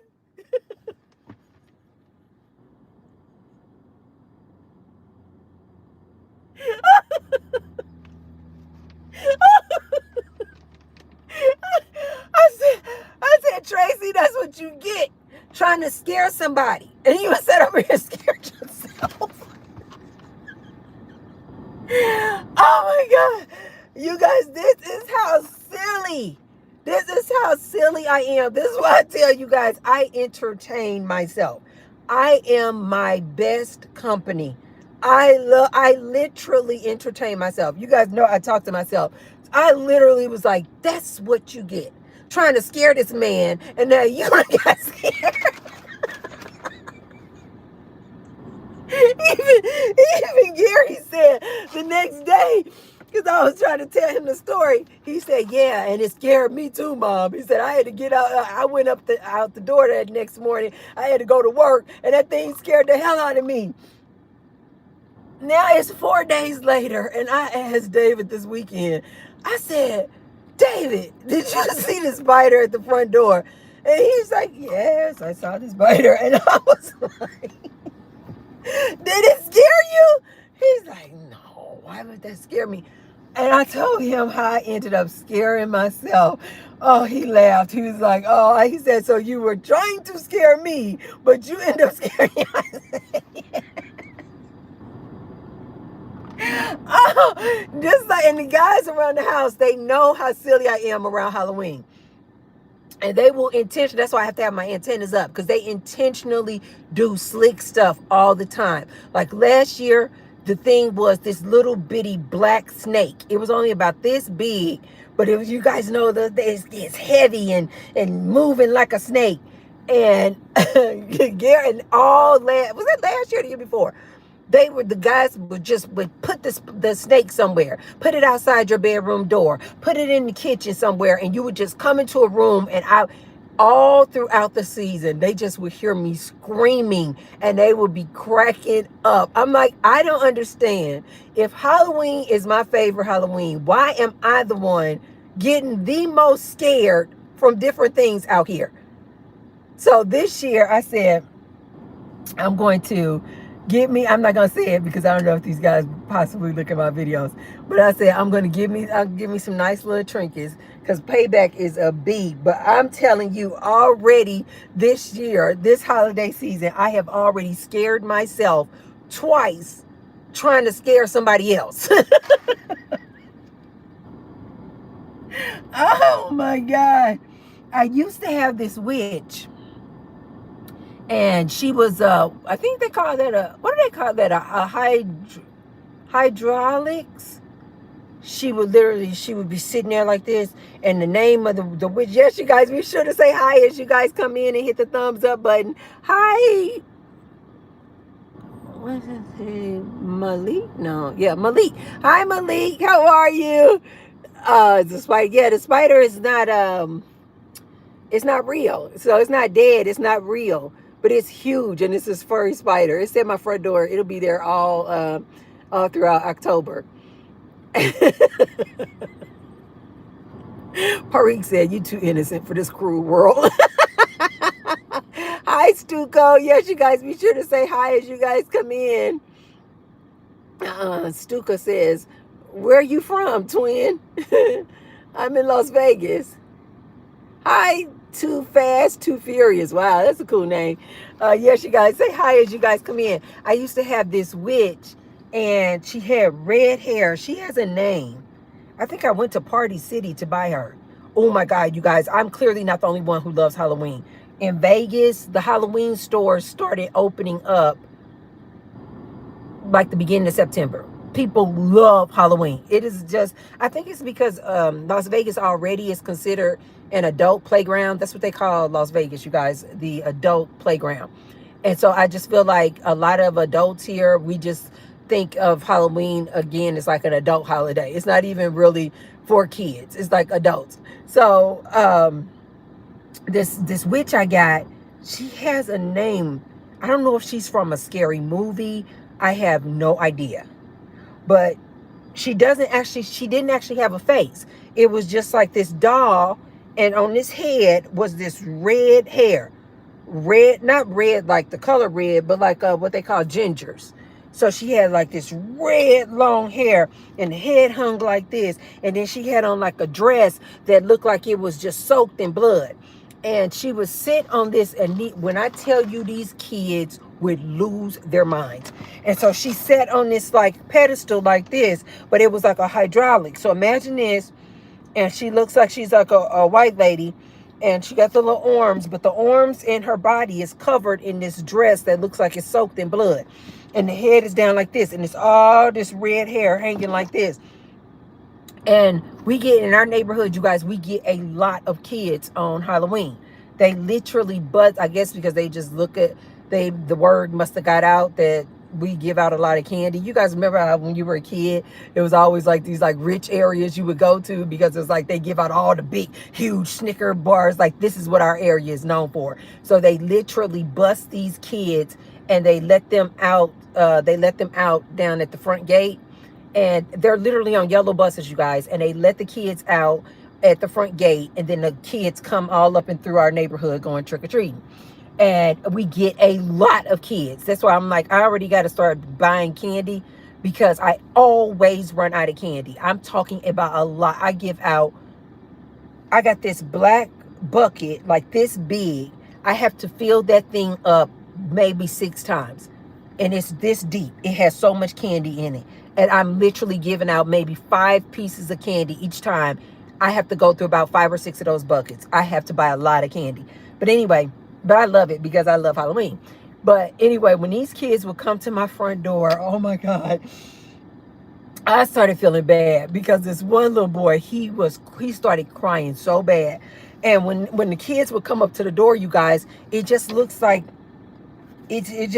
and the light, of course, the light is on, but I turned the light down so it's dim, so it's not too bright, so you can't really see her, and she kind of off to the corner a little bit.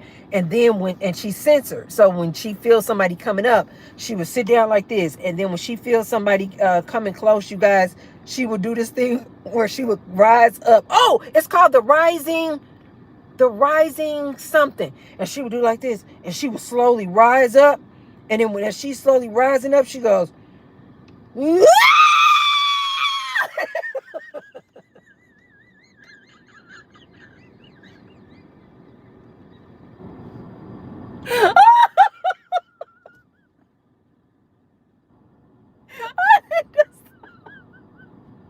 I don't know why. These kids would freak out. Adults would freak out. They were like, what in the hell is that? Oh my God. But I think last year I actually felt bad for, because I think I had this whatever, screaming whatever she is. I think I had her for 3 years. But last year it was the first time I actually felt bad, because this little cute little boy, he was like this little Latino little boy. He was adorable. And he had the little hair, the hair come like right here. He was cute. I forgot what he was dressed up as. And when I had the door open, and she didn't rise yet. And he was so cute. And I had forgot that she was over there. And I'm like, oh my God, he's so cute. And I'm like about to go get him some candy. And he's looking at me, and he's like, yes. And he's coming to the door to get the candy. And when she rose up like this and started screaming, you guys, the look on this little boy's face, he turned so red, he started crying. I was like, oh my God, I'm so sorry.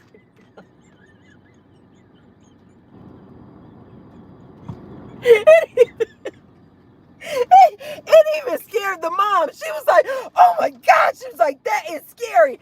And the little boy was crying. He could not stop crying, you guys. Only then did I start feeling bad. I was like, okay. I don't want to scare. I want the people to like jump and just be like, oh my god, that kind of took me aback. But he scared you guys. He was crying so bad, and it was like after then I was like, nah, I don't think I want to do that again because I just remember his little cute face. His eyes was just so big, and then when he saw that thing, he was like.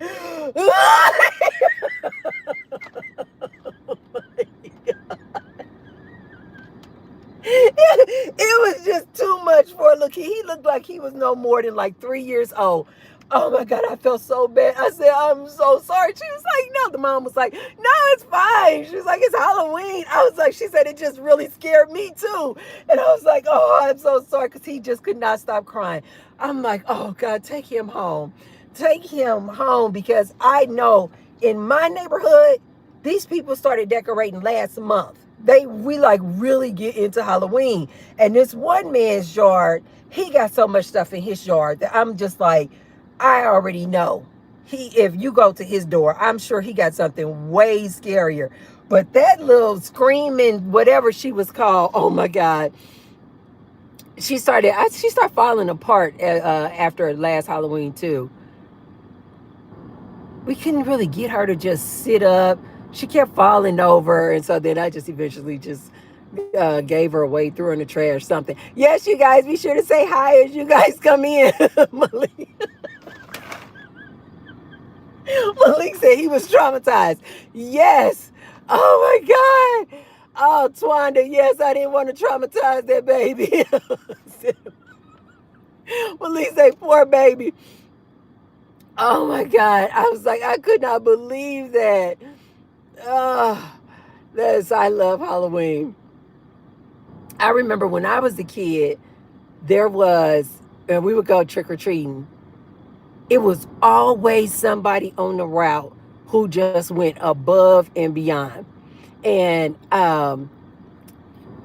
this one guy, we knew his house on the corner, and we always knew that this man would go above and beyond, but he always gave away the best candy. And you guys remember when we were kids, like the best candy was to get a good Twix. Oh, I used to love me some Twix bars. Twix, of course, Snickers, and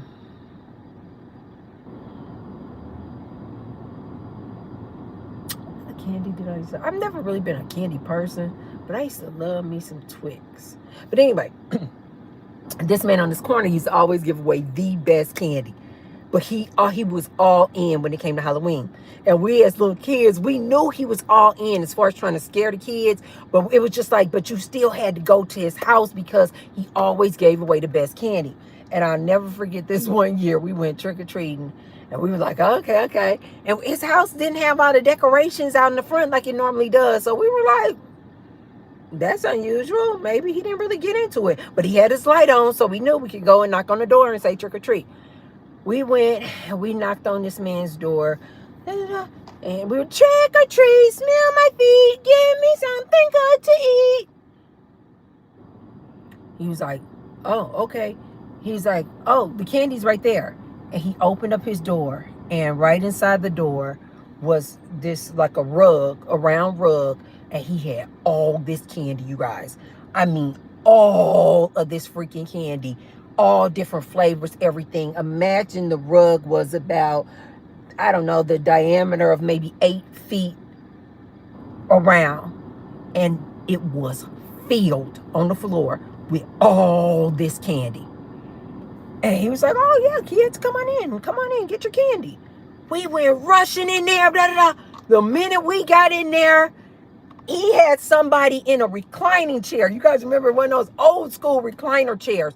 And when we rushed in there, somebody turned around in this recliner chair and was in this nasty, crazy, scary mask and this whole get up. When I tell you guys, we ran up out of that house so fast, Nobody got anything. This is why he had so much candy, because nobody grabbed anything. We were so scared, we just ran out of the house. I'm sure at the end of the night, he was like, okay, we're going to have to stop scaring these kids because we don't want to be left with all this freaking candy. It was so much candy because nobody, we were like looking at each other like, did you grab something? Did you get a Twix? Did you get a Snickers? And everybody like, no, I couldn't get anything. I just ran. I was like, oh my God, that was a good one. I remember as a kid, I was like, I'm going to do that when I become an adult. I'm going to do something scary like that. But I swear, after scaring that little boy, I was like, no, I don't really want to scare any kids like that. And I don't want to be stuck with all that freaking candy. I'm like, no, I actually want to give the candy away. Oh, Milky Way. Yes. Hi, Tariq. Yes, you guys, be sure to say hi as you guys come in and hit the thumbs up button. Milky Ways were okay. Milky Ways were just okay. Do you guys, now I know I'm really dating myself on this one, but do you guys remember this old candy bar called whatchamacallit? I'm done. I used to love this candy bar called whatchamacallit. I think this was a really popular candy bar back in the 80s. I used to love this candy bar so much. Twanda said, I like one, that was it? No, it was called Grand Bars. No, 1,000 Grand Bars. Were they called 1,000 Grand Bars? I know exactly what you're talking about. Those were good too. Oh, I used to like, Baby Ruth. You guys remember Baby Ruth? Hey, Trevor. Yes, you guys, be sure to say hi as you guys come in. Yes. Now, what was my candy bar that I liked the least? Oh, what's the candy bar that was not good? Oh, what was it called? The Mound bar, the whatever that candy bar is that has the coconut in it. I don't know what that was called. Something mound. I thought. Oh, I didn't like that one either. Hi, ID. Yes, you guys, be sure to say hi as you guys come in. Not sure, but crunchy.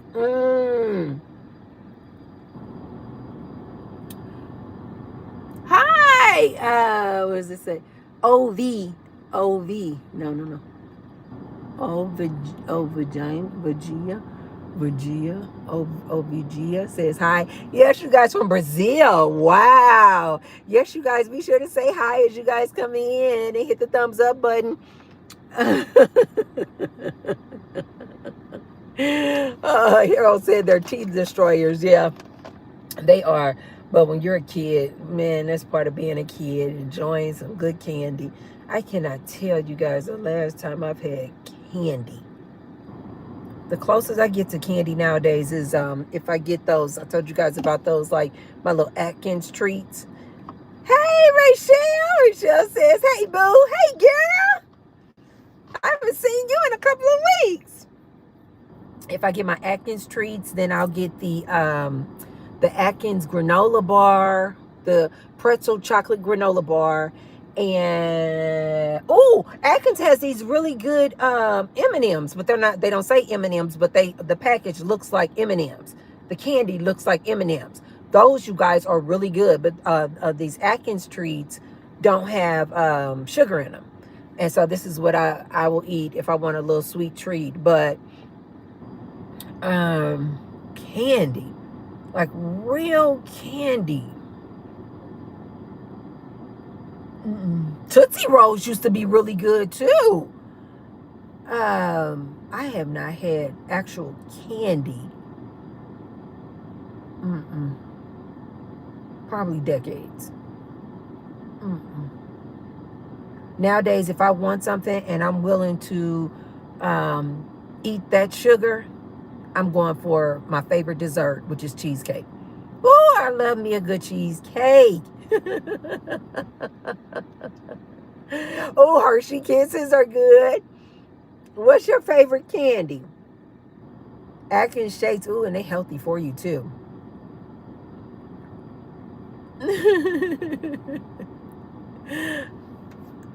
Oh, okay. Tonda says she catching up with the chat. I was talking earlier today about how I've been stocking up my pantry, getting prepared for the apocalypse. And I got all these different canned goods.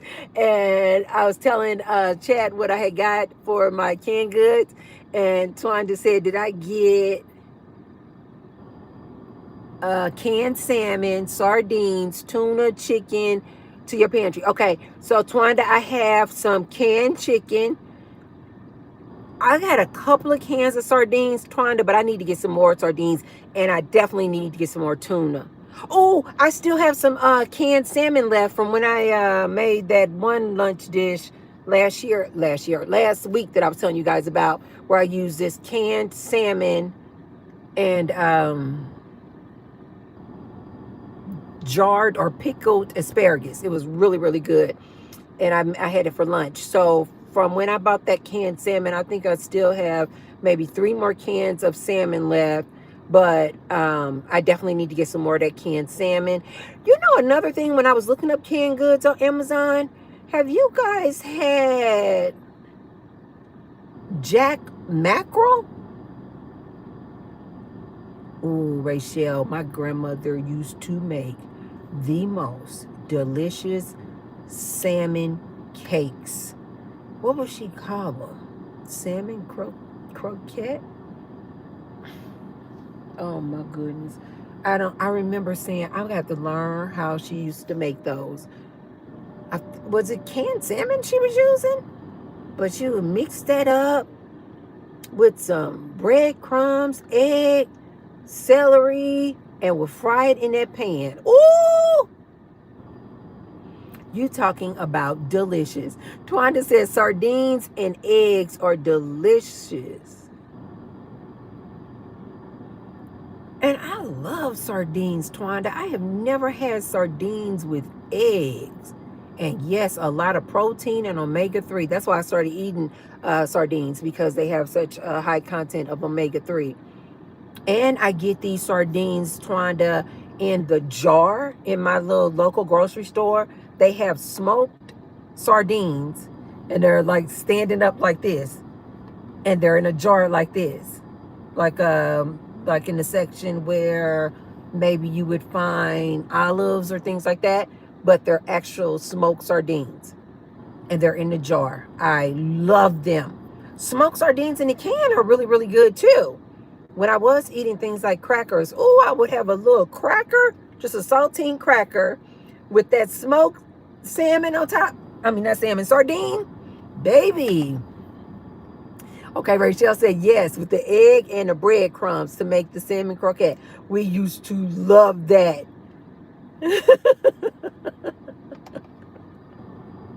313 says Freaky Auntie is back. I can't.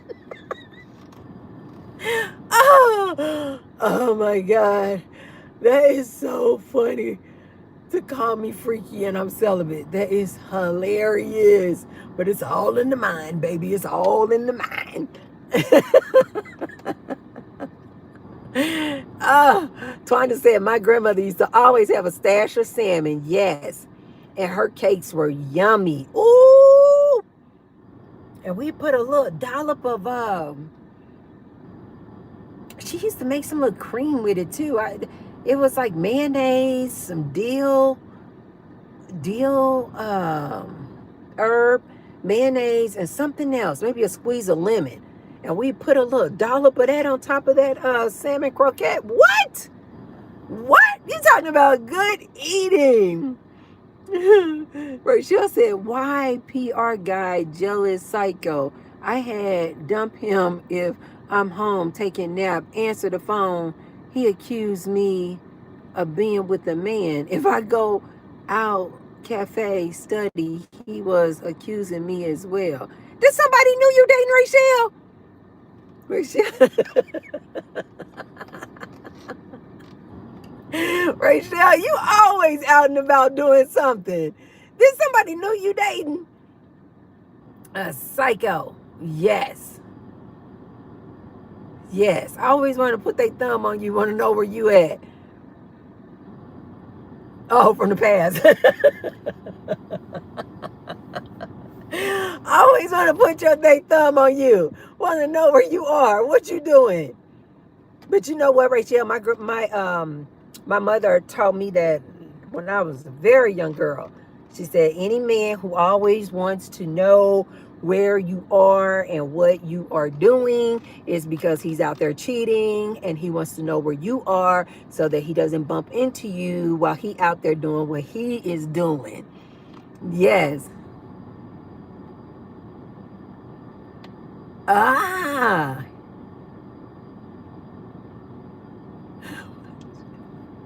She said, I'm done. I knew him from the past, and he's a white Puerto Rican, and we had an argument on Friday because I called the Mexican guy a racist. What?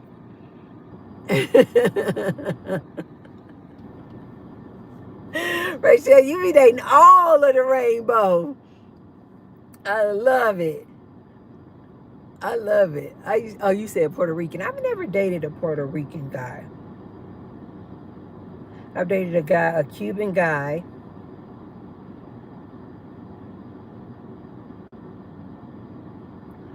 I've never actually dated a Mexican guy either, which is kind of crazy, but I've never dated a Mexican guy. My ex is from El Salvador, and some years back, I used to date this Cuban guy.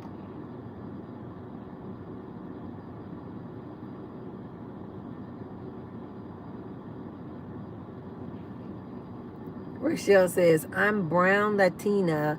We went to restaurants, and the restaurant had a bunch Rudy people on top of each other. The other side was closed off. I asked him if we could go sit on the empty side. Mexican guy said no. Why he say no? You're Rachel, you know I love hearing about your stories. Why he say no? Okay, Rachel, so since I know that you dated a Mexican guy before, is this true? Okay, so I remember a lot of people when I was coming up would say that yes, you guys be sure to hit the like button. Thank you. You are. I remember when I was coming up, the guys would say that Mexican guys are just like black guys. Is that the same? Like they would say that their attitudes about like women and how they move in relationships, they were saying were very, very similar to black guys. Do you think, Rachel, did you date the Mexican guy? Have you dated a black guy? Do you think that they're very, very similar in their nature when it comes to how they act and behave with women in relationships? Yes, Yuri. Yes, you guys be sure to say hi. Hi, Yuri. Oh, Yuri says your smile lights up the sun. Thank you on behalf of all of us. Oh, that is so nice. Thank you. Rachel, are they the same? Okay. Are they the same? Or very similar? Nobody's the same, but are they similar? Black guys and Mexican guys. UR says they are. They are our cousins. All UR says all depends on if they are Catholic. Uh-huh. I was I was raised Catholic. Really? Mm-hmm.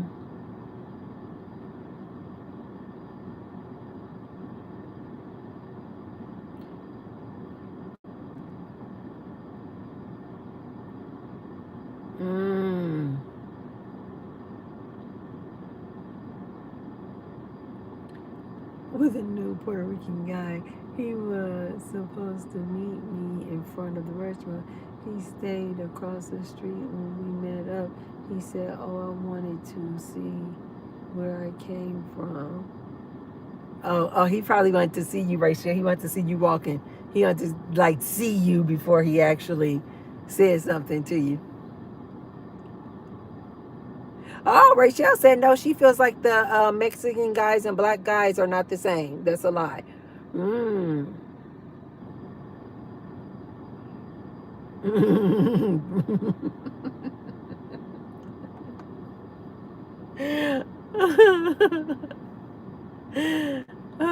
I know with a lot of the Latinos, they say they call it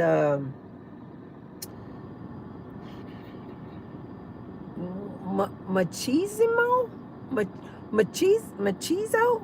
How is it machizo or machismo? Basically, like this, like macho guy, macho.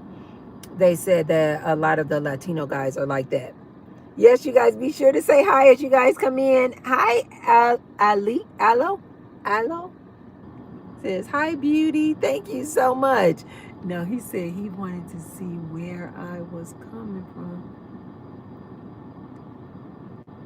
Manly, yeah. Yeah. Machismo. Mucho macho.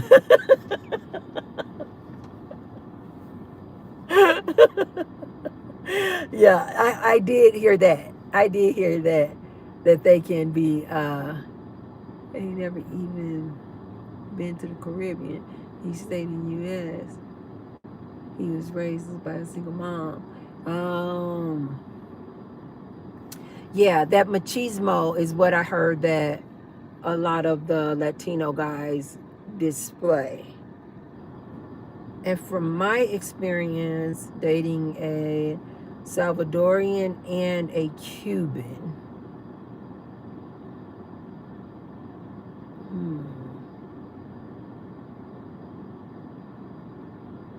you know why I think that they may not have acted that way toward me, my experience dating a Latino? I think it's because maybe they can just like pick up my aura that I'm not the one. I'm not the one to. I think people can just pick up my aura. Like, don't try to boss her around. Just it's a waste of time. It's just gonna be a waste of time. Uh, wait, what did Brendan say? Brendan say, careful, you might be feeling some Australian if you keep laughing like that. I've definitely never dated an Australian. Although, you guys, I went to what? They even got feminine and masculine. Oh, right. Like their words in Spanish are masculine and feminine. Yeah, absolutely. Um, I went to go see the Australian Bee Gees. Is that what they're called? It's the Australian Bee Gees. I used to have this little.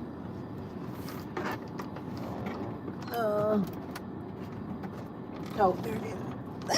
I think it's on top of my kangaroo. The there it is. Oh. Okay, look. Okay, yeah. The Australian Bee Gees. They played at the and what casino? Ooh. MGM. The Luxor, I forget. But they played, I believe it's at the Luxor. And they imitate the original Bee Gees, but they're called the Australian Bee Gees. And they did a really, really good job. And the guy who was, I guess, if you will, was like playing more of the part of the original guy. Who was the original guy in the Bee Gees with the long hair? Oh, we thought this man was fine.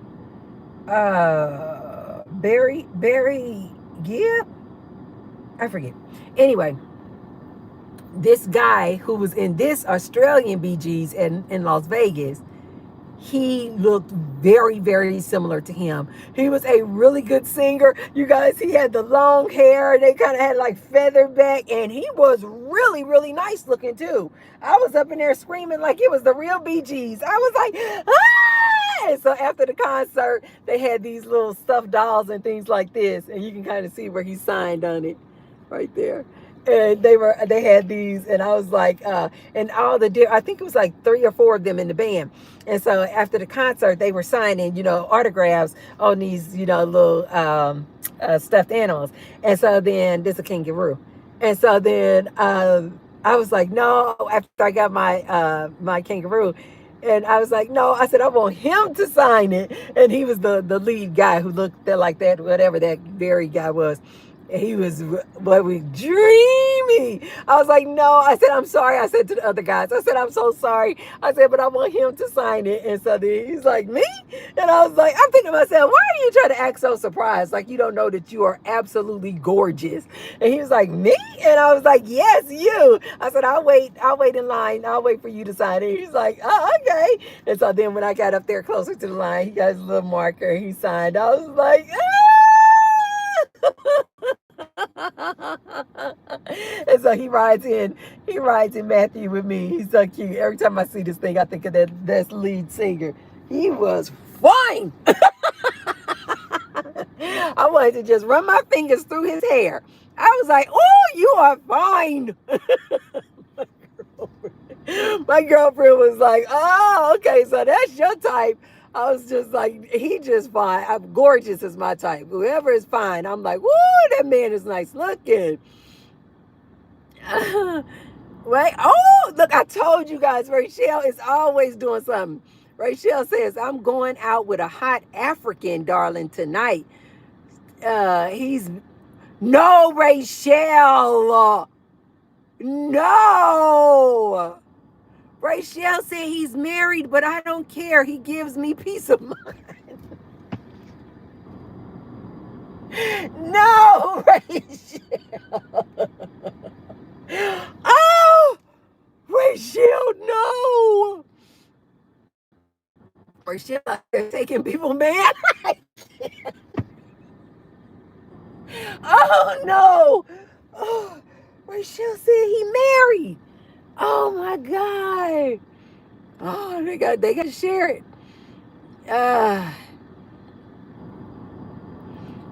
Yes, you are, says. What? Oh, that's your actual username. You are fine. I like that. You are fine, says, yes, ma'am. Divine feminine like you cannot be moved, only felt. That is so true. I think they can just feel my energy and they're like, no.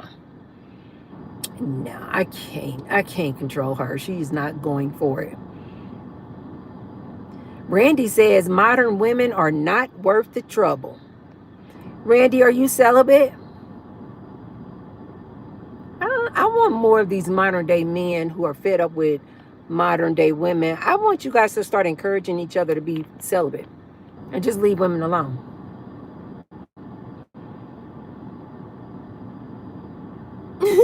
Brendan says, if I'm ever in Las Vegas, I'm going to let you know where I'm at. Ah, ah.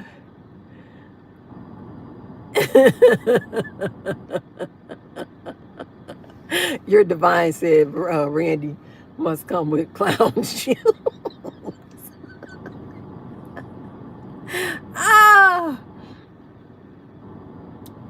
Brenda said, if they find, they mine. I heard that.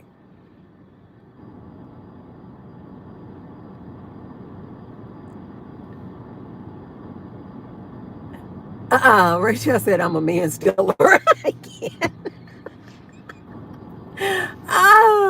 I try to tell my ladies, Rachel, all the time, especially my ladies who married. I'm like, you do know there's a really good chance this man is out there sharing his penis. He don't care. He does not care.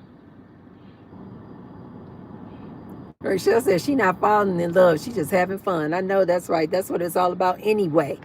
Have fun. Be safe and have fun.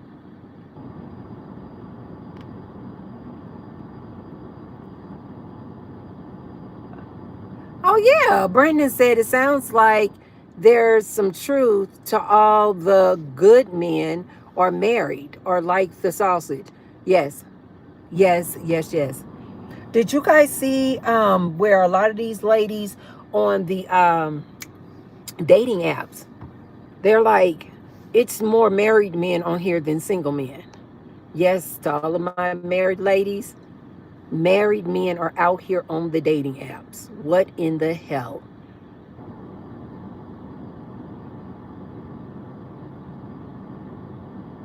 Oh, yeah. Rachel says smart women always have something going on.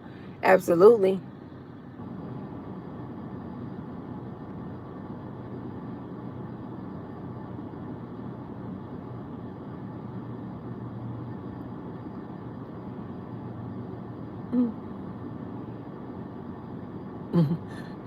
What they say? He's smoking too much of that ganja. That word is so funny to me, ganja. Ah. Oh, yes. Twanda says, you are brave, Rachel. The dating scene is dead. Unless the man can evolve and become less beastie. Yeah. Yeah, Rachel, I personally think you brave as hell. Because it's too many crazies out here. Yeah, just have fun and be use protection. Yes, they are exhausting.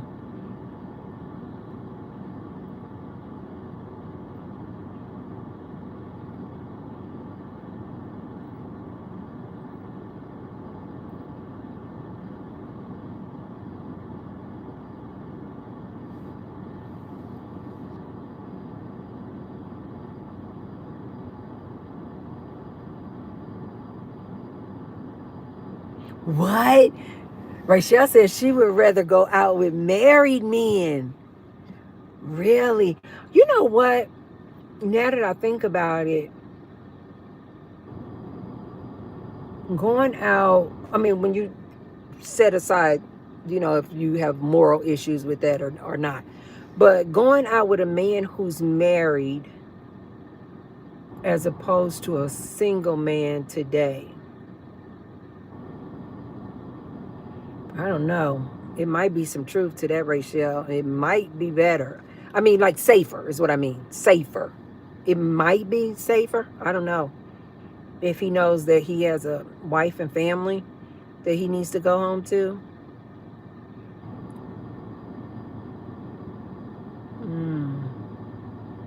It's just crazy out here. I can't do it. I can't do it. I can't do it. These men out here are just, it's just too much.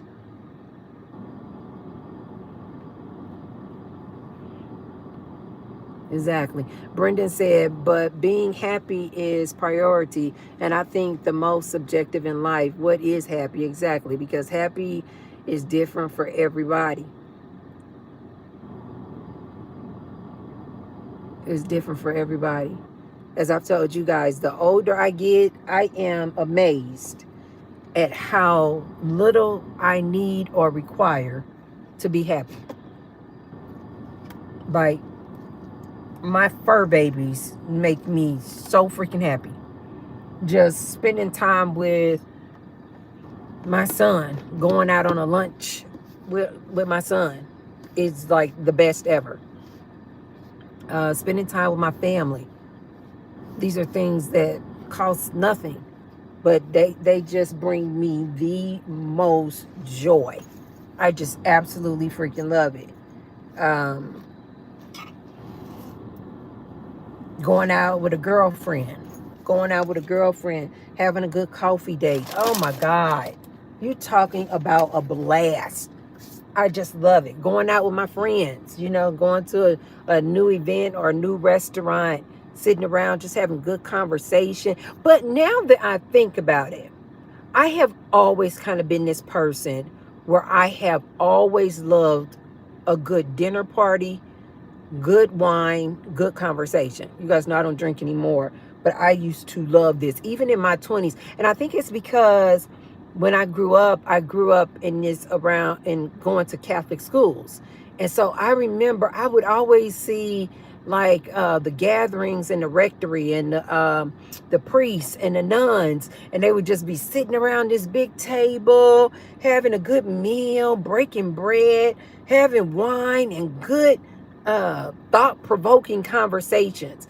And I used to think, wow, when I grow up, that's what I want. Like I want this like a tribe of people or a crew of people that I made, not necessarily your biological family, but this self-created family or tribe where you guys have just like good conversation and you commune and converse and share a good dinner with. And to this day, this is one of the things that bring me so much joy.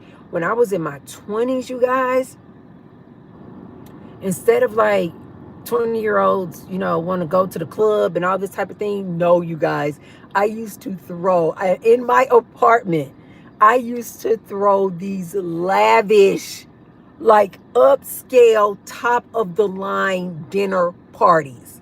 And people would bring me bottles of champagne, bottles of wine. I would go all out, you guys. I would just be planning, getting all this gourmet food, making new recipes and dishes. I would have a whole spread. We would sit around the table and just talk. I used to literally have requirements. I would be like, you guys, this is a dressy affair. Like, you don't need to be in a tuxedo, but I'm like, the guys need to have on either, a nice button-down shirt, maybe a blazer, some slacks.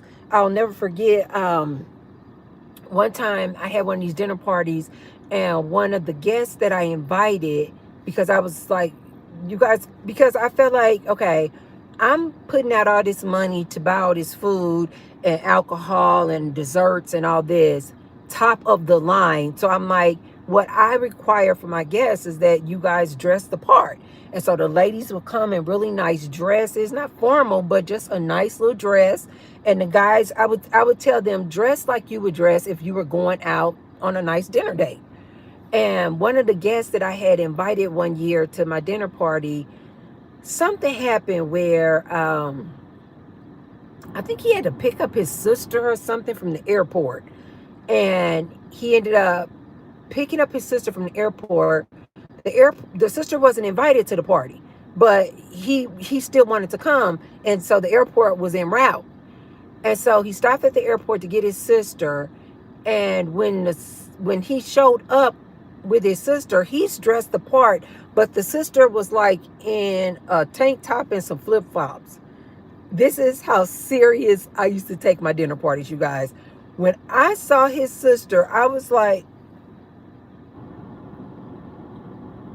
you do know that there's a dress code. It was like getting into some upscale club. I was like, you do know that there is a dress code. And the sister, she was much younger, and she was just looking at it, and she didn't know nothing about anything. And I'm like, did he not tell you that there's a dress code? And she was like, oh no, I didn't know. And I was like looking like literally, you guys, like I was just like Queen Elizabeth. I was like, she has on flip-flops at my dinner party? No flip-flops allowed. And he was like, no, he's like, Tracy, let me explain. He was like, I know there was a dress code. He was like, but she just landed in town. I did not think that I was going to have to go get her from the airport. And so I had to end up going to get her from the airport. And then we just came straight over here. And then I was like, okay, I guess I'll make the exception for you. But my dinner parties are upscale. You need to be dressed nice. And I think I was like, okay, you need to at least leave your flip-flops at the door. I'd rather you come in barefoot. Don't come into my dinner party with no flip-flops on. I used to be that serious, you guys, about my dinner parties. Serious as hell. And I think also that came from When I was in high school, we used to always throw these parties when my mom would go out of town. My mom and stepdad, when they would go out of town. And we used to throw these really nice, we are teenagers, you guys. I'm talking 17, 18 years old. And we used to throw these black and white parties.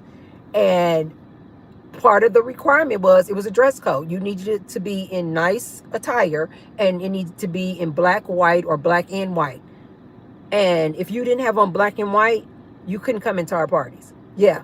Like some stuff you guys probably heard of, some P. Diddy stuff. If you did not come in black or white, the men most of the time would just have on black slacks and a white button-down shirt. And the ladies would have on either a nice black dress, a simple little black dress, something. And we used to throw these parties, you guys, like twice a year. Every time my parents would go out of town, we would throw these elaborate parties like this. You guys, we were juniors and seniors in high school. And so that's why to this day, I find the most joy out of simple things like a good dinner party. Just sitting around a table having good conversation with somebody, like thought-provoking conversation. None of this, oh, let's gossip about what's going on with P. Diddy or celebrity gossip. No, you can never have those type of conversations at my dinner party. They need to be about what was the latest book you read, what new author just came about, what was the most recent book signing event you went to, what new art gallery you went to. Like it needs to be some like good conversations, none of this celebrity gossip type stuff. And to this day, I find the most joy when I am just like doing something as simple as just sitting around my table at the house, talking with the guys about just something that's going on, something going on in their lives, just something just, entertaining and thought-provoking. And most of the time, these things that I find to be the most joyful, that I find the most enlightening, are usually things that don't cost any money at all. They're just simple things, just spending time with my family, spending time with my son, spending time with my fur babies. It's just simple things like that. It's just what makes me so freaking happy, just elated. I'm just like, also just walking around. I love this time of the year, you guys, because the weather it is so beautiful in Las Vegas around this time of the year, because we get in the highs of like 80s, and 80s in Las Vegas is absolutely divine. And so what I've been starting to do is I don't like to spend as much time at the gym, because I like to be out in nature and just walking around. So I've been getting my exercise. I still will go to a dance class maybe twice a week. I'll try to get a dance class in twice a week. But that just like staying inside, cooped up in a gym. No, around this time, you guys, I love to be outside, because I just get so much joy just looking at the trees, just looking at nature, just looking at the bunnies and the bees and the butterflies. You can't get that in the gym. And it just brings me so much joy. Just the other day, I was walking around my neighborhood, and then I stopped at this park. And I was just sitting there. I took off my shoes. I put my feet in the grass. Oh my God. I was just watching. It was just so much life between the bunnies and then these, are those called lizards? But anyway, it was like lizards running around, going up the trees. The butterflies were all over. Hummingbirds were all over. And I'm just like, this makes me so happy. I am so at peace just sitting on a park bench, just watching nature and just watching life and watching people just take, their evening walk or their evening stroll and just enjoying this beautiful thing we call life. And it's free. It's free. And I think oftentimes most people don't realize that when you really stop and think about what really brings you joy,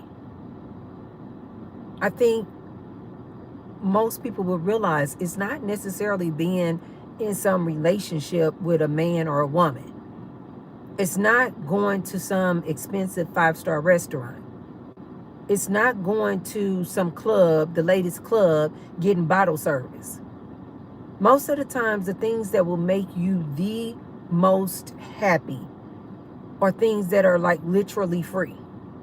Like you can just walk outside your front door and go walking around your neighborhood and see all of this like beauty.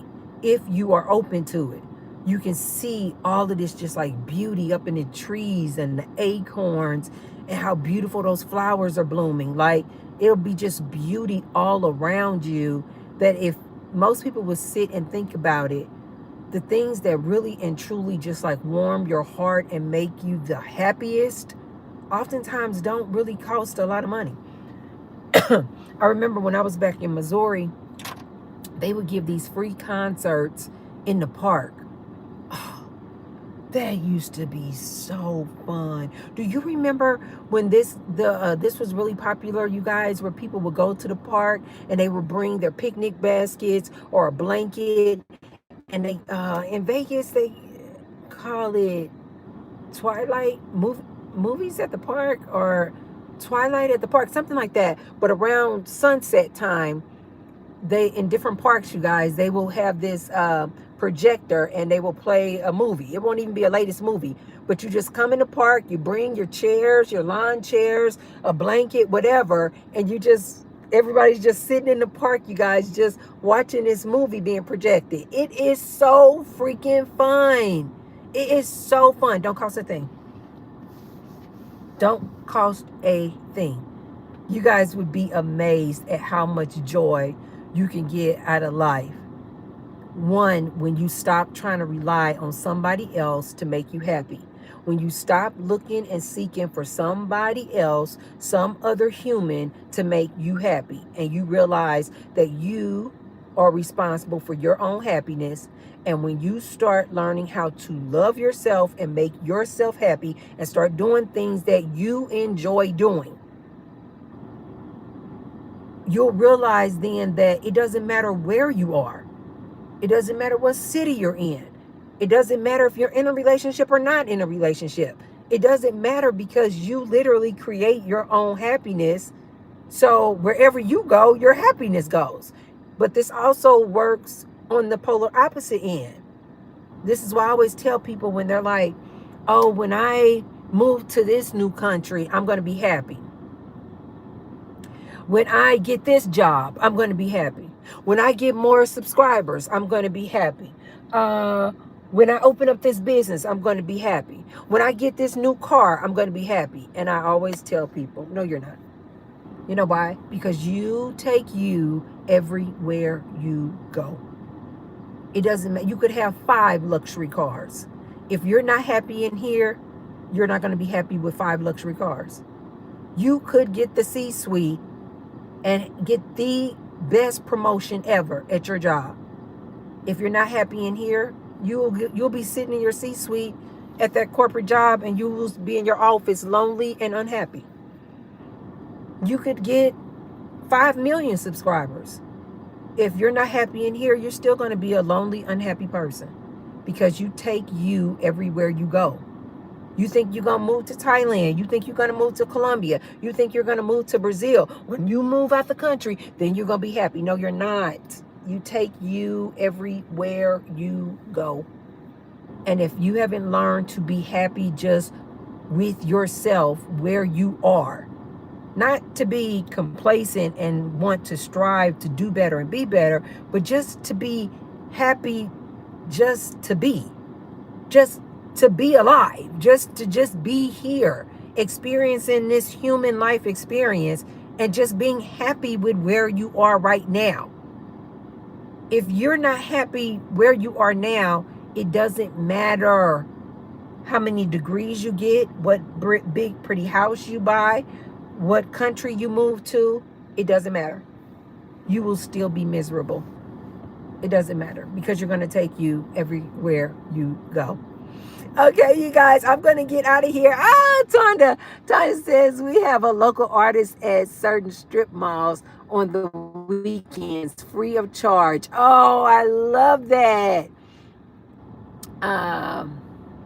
Yes. Rachel says 100. No one makes you happy We have to feel fulfilled. Yes. Hi, Keith. Yes.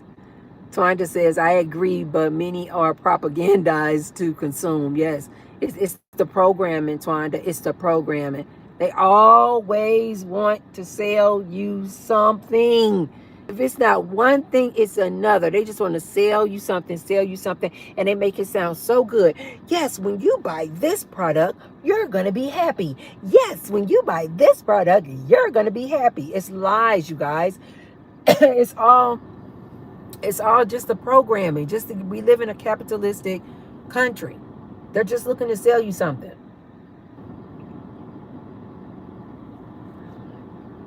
Which is why I always try to tell my ladies over here, don't even waste your time spending all that money on relationship coaches and relationship advice. They cannot give you advice on how to find a perfect guy because he doesn't exist, and then you're going to be happy. No, it doesn't work that way, you guys. You attract who you are. So if you're not already happy within, all you're going to do is attract the same person that you are inside. So if you're feeling desperate, down, lowly, that's what you're going to attract in a man. But if you're already happy and fulfilled within, you don't care if you have a man or not. You're not even looking to get a man because you're like, I feel so fulfilled just being me, just doing me. Life is so freaking good. I'm not looking for anything to add to it. It's already good. And this is why I tell my ladies, stop falling for the scams. A lot of these people, these relationship coaches and dating coaches, it's a scam, you guys. They're just trying to sell you more and more things. Here, buy my 1 hour of relationship coaching advice. Here, buy my book. Here, buy my course. Here, come to my singles event. It's all a con. I said it. It's a con, ladies. It's a con. This mythical man that you're looking for, you're not going to find him because he doesn't exist. He doesn't exist. He's in your mind, but he doesn't exist. There's no such thing as this perfect man that a lot of ladies are looking for. And so what I try to do with my channel is try to encourage my ladies to fall in love with yourself. Be so enamored with yourself. Hi, Valentine. Yes, you guys, be sure to hit the thumbs up button and say hi to me when you guys come in. I try to tell my ladies every chance I get that when you fall in love with yourself, ladies, I'm not pulling this out of my butt. I'm talking from experience. When you fall in love with yourself and with just life and with just being, just to be, you can be so fulfilled and so happy that you, and some ladies, you probably like, now Tracy, I don't think so. You can get to a point where you just like, you don't even look for a man. You don't even, you're not even looking for this traditional relationship, one man, one woman, house with a white picket fence and 2.5 kids and a dog.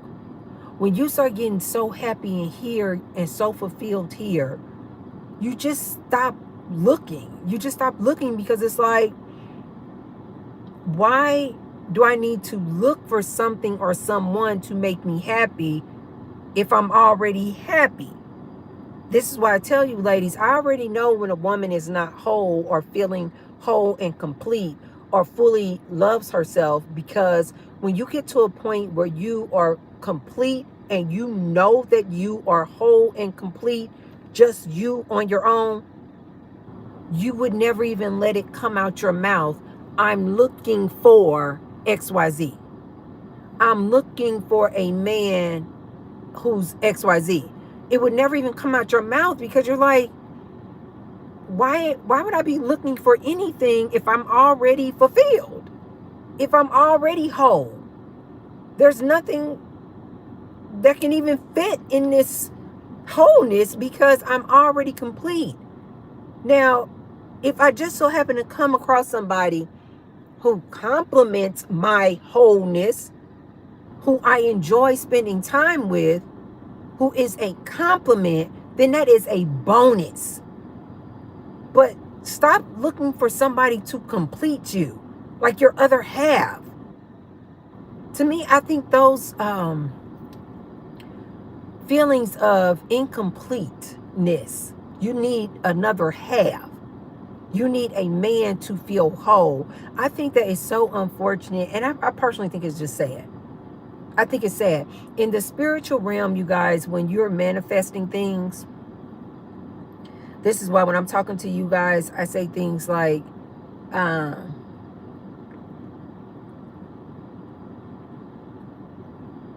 am wealthy. I am abundant. I am rich. I am beautiful. I am whole.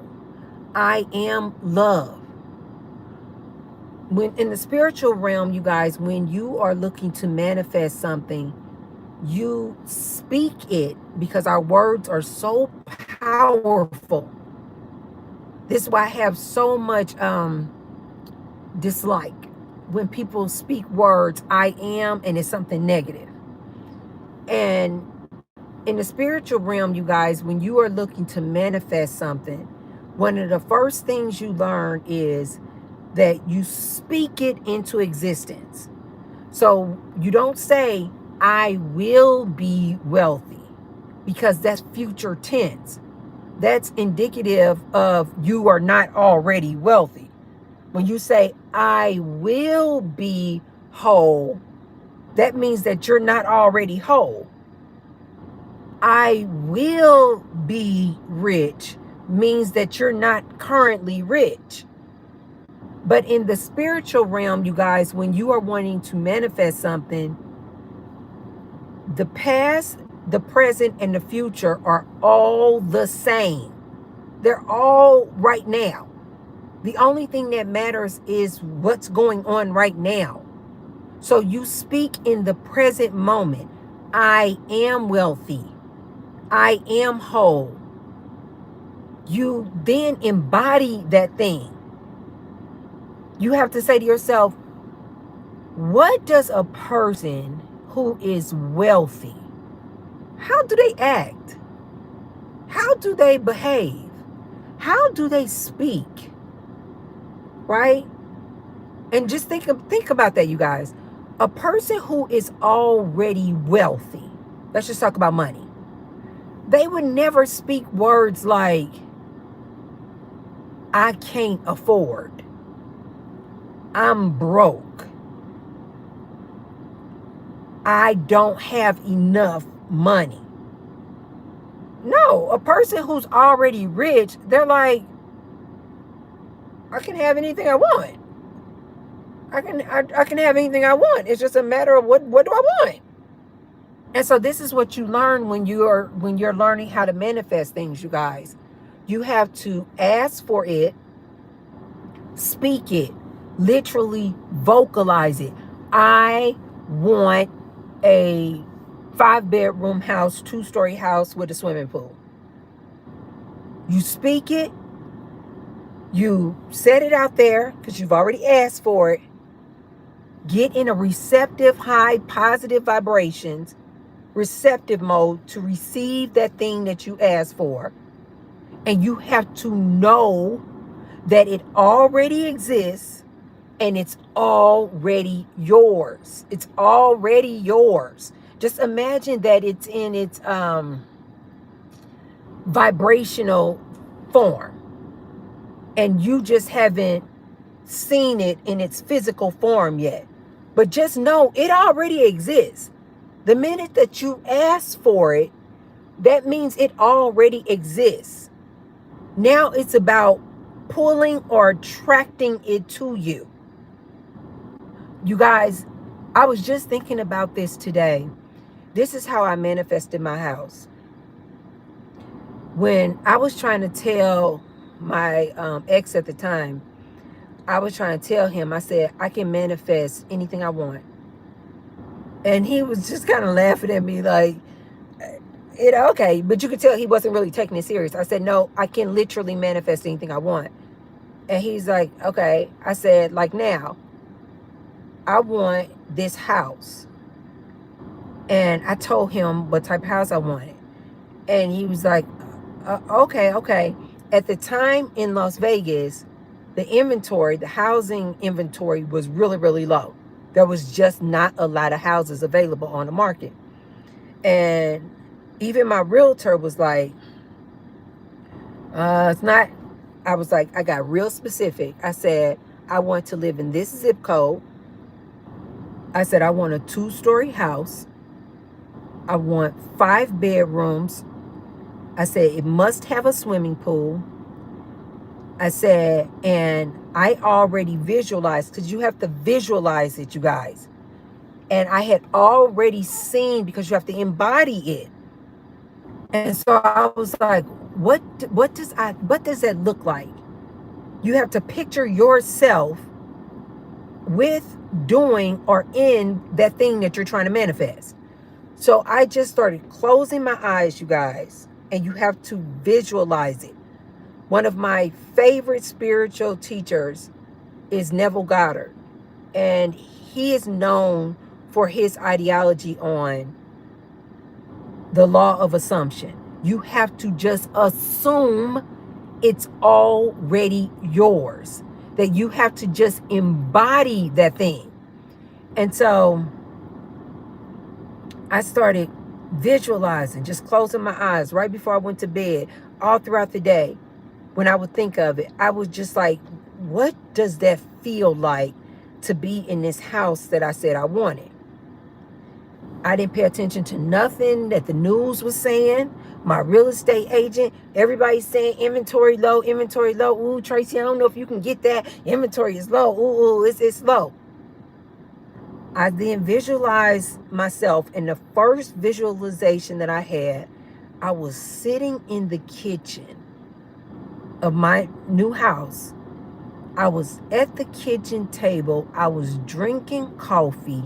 My back sliding door was open, and I could hear the water circulating in the pool from the spa, moving the water. You know, you got like the trickle, like almost like a water fountain. You know, the sound of water trickling like this, and I could hear this as I was visualizing it. And I literally told my ex-husband at the time, my real estate agent at the time, I said, this house is already out there. I said, I saw myself at the kitchen table drinking my coffee. The backsliding door was open, and I could hear the water in the pool. And they were like, okay. They were like, okay, Tracy, all right. Every day I would check in with my real estate agent. No, nothing that meets your requirements. Nothing that you meet your, and the real estate agent would, do you want to, maybe consider, this zip code? Do you want to maybe open up the parameters to include these zip codes? And I was like, nope. I was like, no, my house is out there. My house is out there. Different houses would come up. Maybe they would have everything that I wanted, but they wouldn't have a swimming pool. Maybe they would have a swimming pool, but they would only be 1 story. Maybe they would have a swimming pool, but they would only be 3 bedrooms. Maybe they would be a 5-bedroom swimming pool, 2-story, but it would be in a totally different zip code. I'm like, no, my house is out there. Do you guys know, just the other day, I was sitting at my kitchen table, drinking my coffee. I had the back sliding doors open, and I heard that water in that pool. And this happens to me a lot, you guys, because I'm so in alignment. I was just like, oh my God. I remember I manifested this house. I was just overwhelmed with the feeling of, before I got that house, how I had visualized that exact house, and me sitting at the kitchen table drinking coffee and hearing the water in the swimming pool. Listen to me, you guys. You can have, do, or be anything. Anything.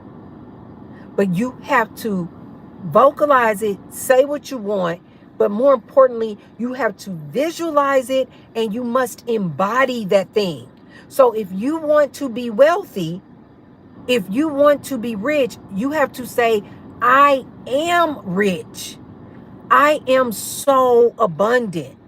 Why do I have more than enough money to pay all of my bills and so much money left over?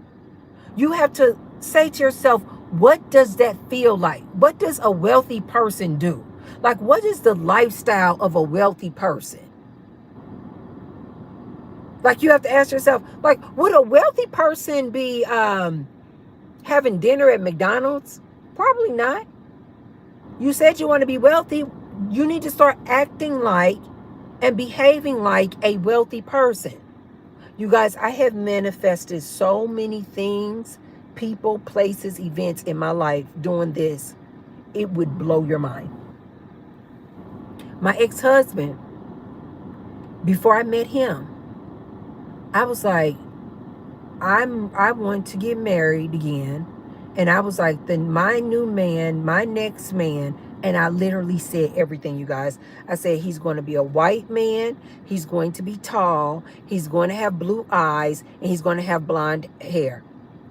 I said, he is going to love my dirty drawers.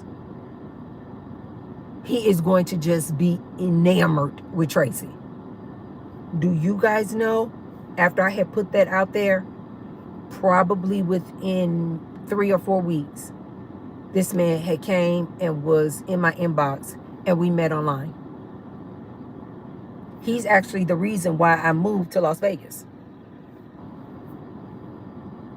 This man was tall. This man was white. He had blonde hair and blue eyes. This is why I always try to challenge my ladies. Put some of these things to work. Practice it, because once you practice it, you guys, and you realize how powerful you are, you realize, oh my God, Tracy is right. I literally can manifest anything I want. Once you know this and you realize how powerful you are, you guys, you will never be out here looking for somebody else to do something for you.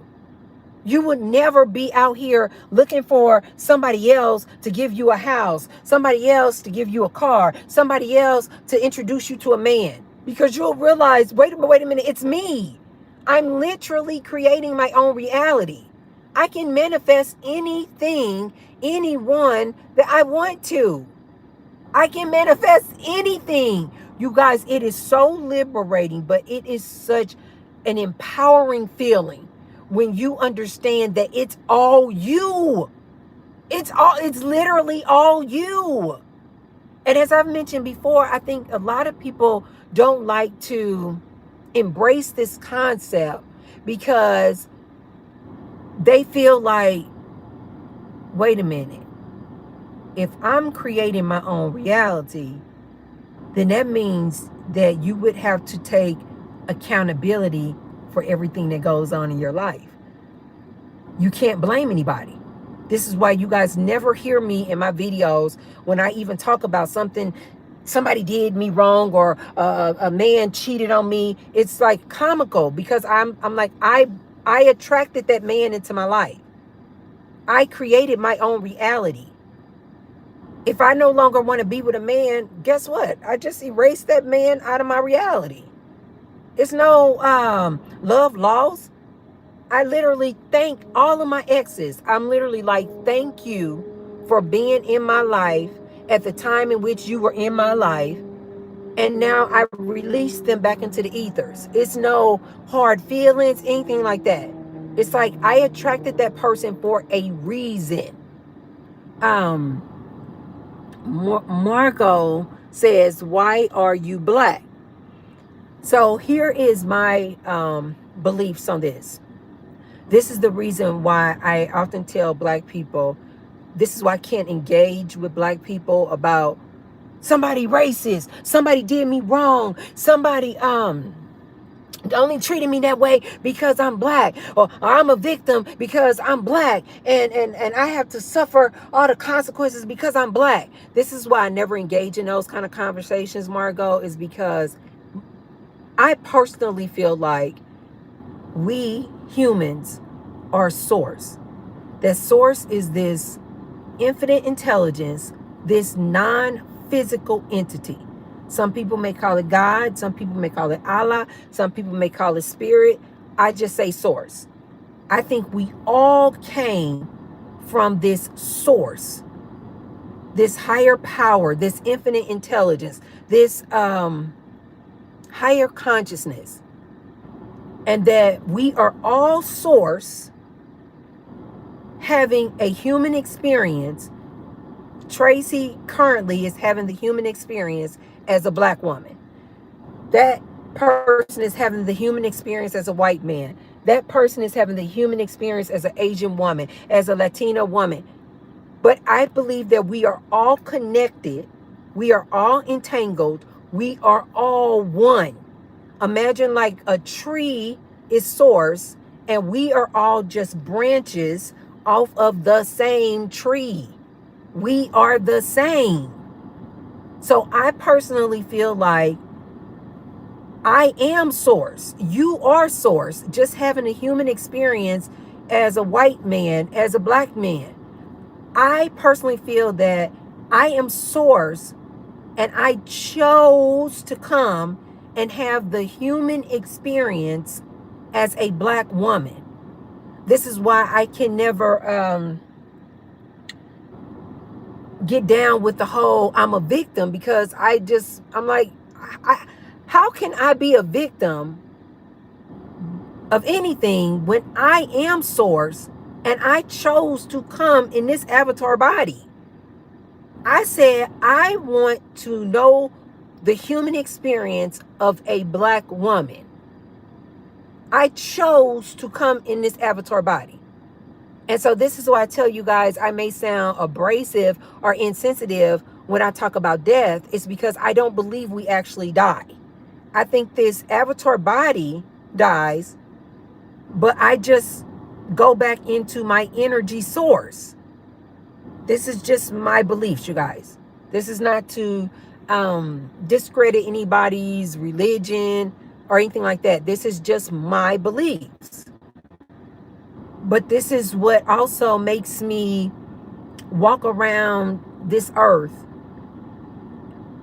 feeling nothing but privilege, feeling nothing but love, feeling nothing but joy. Of course, I have human experiences. Somebody could tee me off, but I quickly bounce back like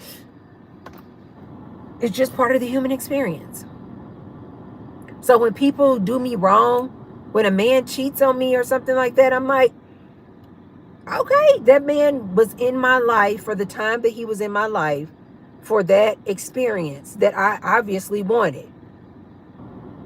I don't want to be with a man who cheats on me, so I just thank you for the time spent, and then I just release the man back into the ethers. No problem. If somebody says something offensive to me, like I have not had this happen to me, but if somebody were to walk up to me right now and call me the N-word, I would be like, yikes, I don't know what that person is going through. You know what I mean? Like, I know that that's a nasty word, the N-word, but I'm not affected by it like some people would be. I would just be like, that's on him. That don't have anything to do with me. And I just mostly on about my business. Like, I don't allow people to get me in low vibrational modes or anything like that, because I'm always in this mindset of I am source. Like, I like walk around all day, not like I'm a dime or a 10. No, I just walk around all day like with this feeling of just privilege. Like, I am so lucky that I woke up while I'm still in this human life. It's almost like waking up while you're still in the game. And so it's like you have the privilege and the benefit of knowing you are source but you still in the game, the human life, to play the game.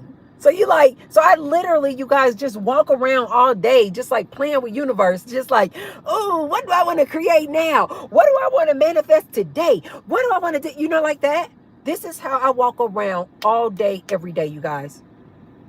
So literally, when people even say things like black woman, I'm like, oh, like it's almost like I have to remember, oh, I'm in this game, and in this game, I'm playing the avatar of a black woman. Oh, okay. All right, I'm in the game, playing the game as a black woman right now. Okay, cool. I'm having the black woman experience. Somebody could walk up on me right now. You a bitch, and I would be like,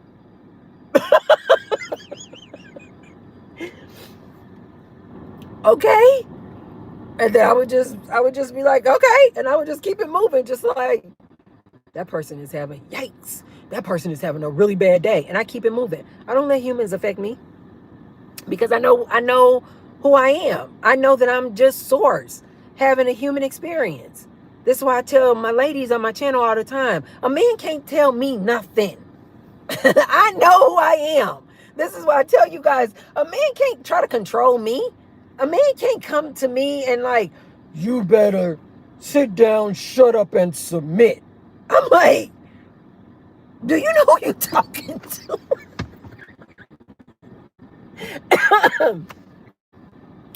I'm like, do you know who you are talking to? Oh, and sometimes if I want to just be funny and play with these humans, I'll say, I'm source. Do you know that I'm source? And people will be like, one day, this was about 2 years ago, I had called the Uber driver, you guys. Oh my God. I had called this Uber driver, and where, of course, where I live is a really, really nice area, but where I was trying to go was in a not so good part of town.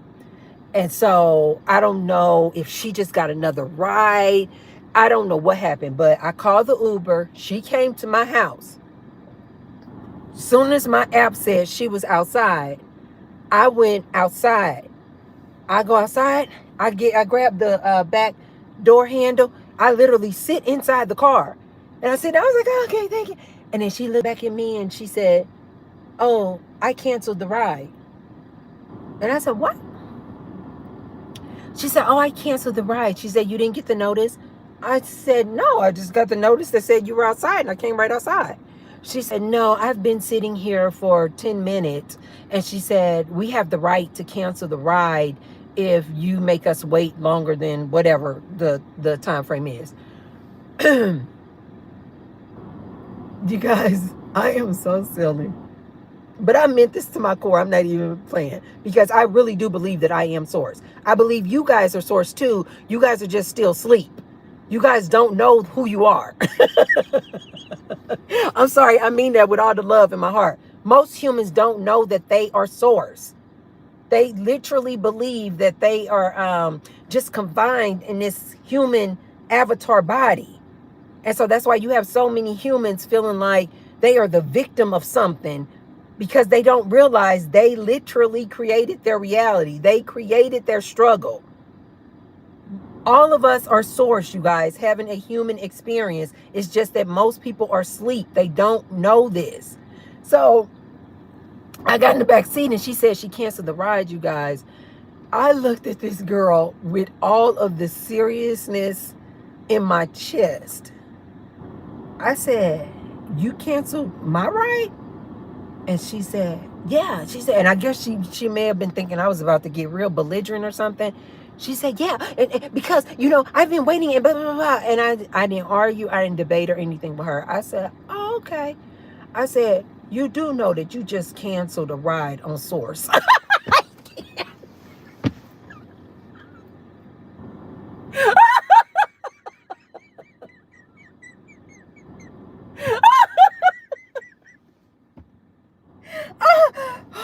What did I stop? Oh my God. She was this Hispanic lady. She had this look on her face. She was like, she didn't even know how to react, you guys. I said, you do know that you just canceled a ride on Source. And she just looked, she was like, and I just politely got my purse. And I was like, and I said, thank you. And I got out the car. I know for the rest of the night, she was probably like, who the hell was that lady?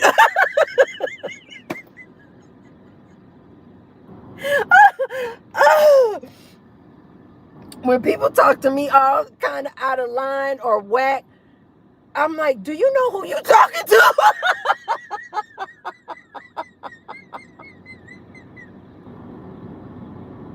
Oh, do you know who you're talking to? Oh, oh my God.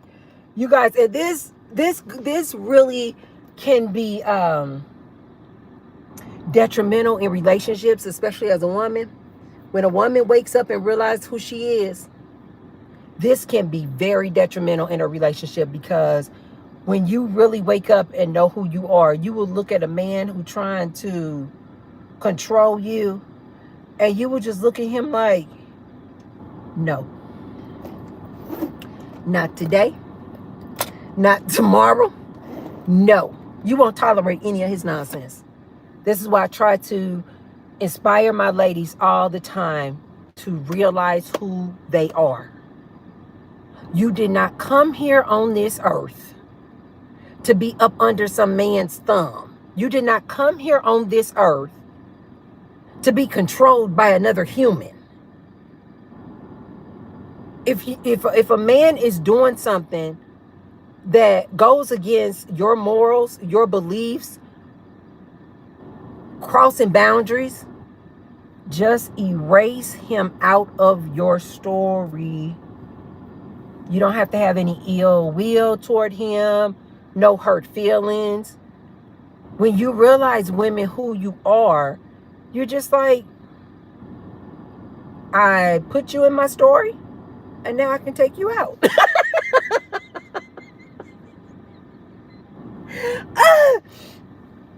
I have broken up with plenty of men. I'm like, you served your time. What did you say, Tracy?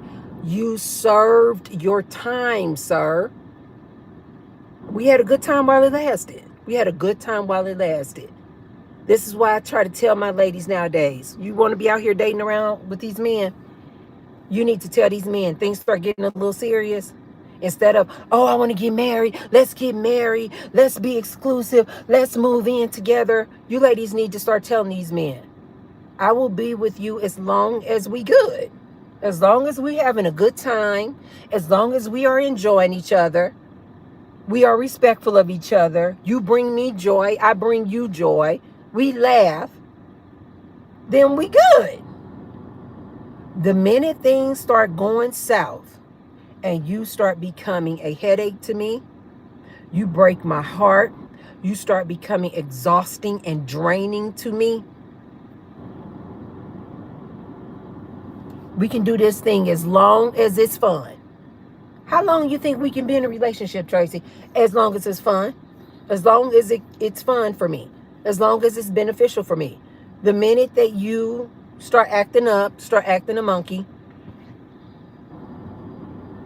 that's the point that I had gotten to before I went on my celibacy tour. I was just like, I don't have any ill will toward a man. I'm just like, but when you start doing what men typically do, and you start cheating, you start disrespecting me, I'm not about to be arguing, fighting, and fussing with you. Raising my voice. Absolutely not. I'm like, that's it. I've had plenty of men want to fight and argue and debate and try to fight for the relationship. You didn't even fight for the relationship. Why? Because relationships, in my opinion, relationships are not supposed to be hard work, you guys. Relationships are supposed to be fun. You're supposed to be on this earth having fun, enjoying life. This is why I tell a lot of people going through all these issues with this these mass layoffs and worried about their bills and worried about their jobs and all this. And I try to keep reminding people, you came here to have the human experience. You did not come here to be stressed, to be depressed, to be anxious, to be always worried. This is why I tell you guys all the time, it's all going to work out. There's nothing for you to worry about. It's just start saying that mantra every day, you guys.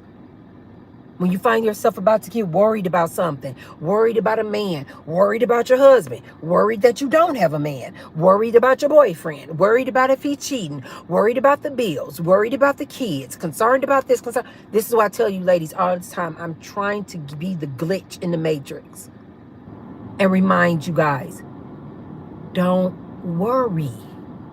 It's going to all work out. Can't you guys look back on situations where you were worried about something? You were worried about if you were going to get the job.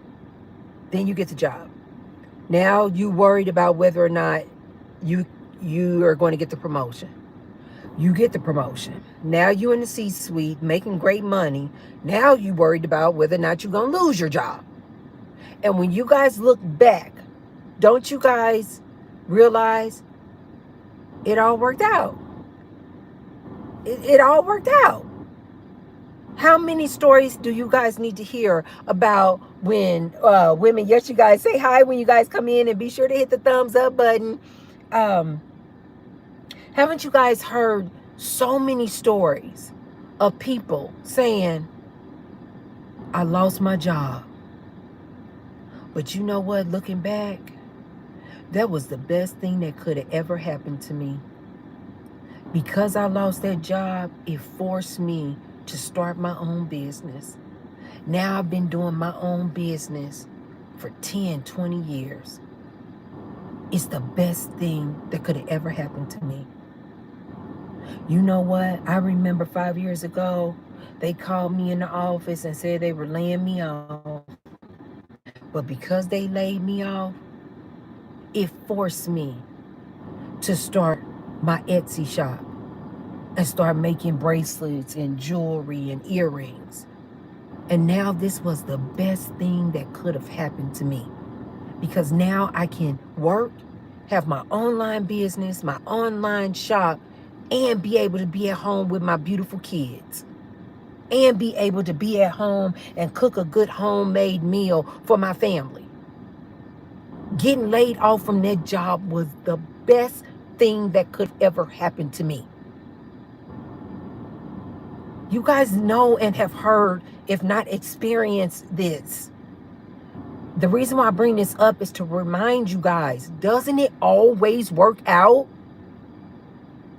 Some of you guys may be in a situation where you're like, man, I had a loss of income. They cut my hours. I got so many bills. I don't know how I'm about to pay all these credit card bills.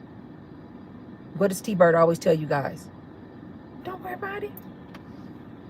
Don't worry about it. Don't worry about it. It's going to all work out. You guys get laid off, get your unemployment, start figuring out what you have a passion to do. Don't worry about it. They're going to figure something out, you guys. They're going to figure something out. Every time I see, and a lot of you guys may be appalled by this, but I'm just going to be transparent. Every time I see another news alert, another video that comes up saying mass job layoffs, do you guys know what T-Bird does? I'm like, yes, yes, yes. You know why?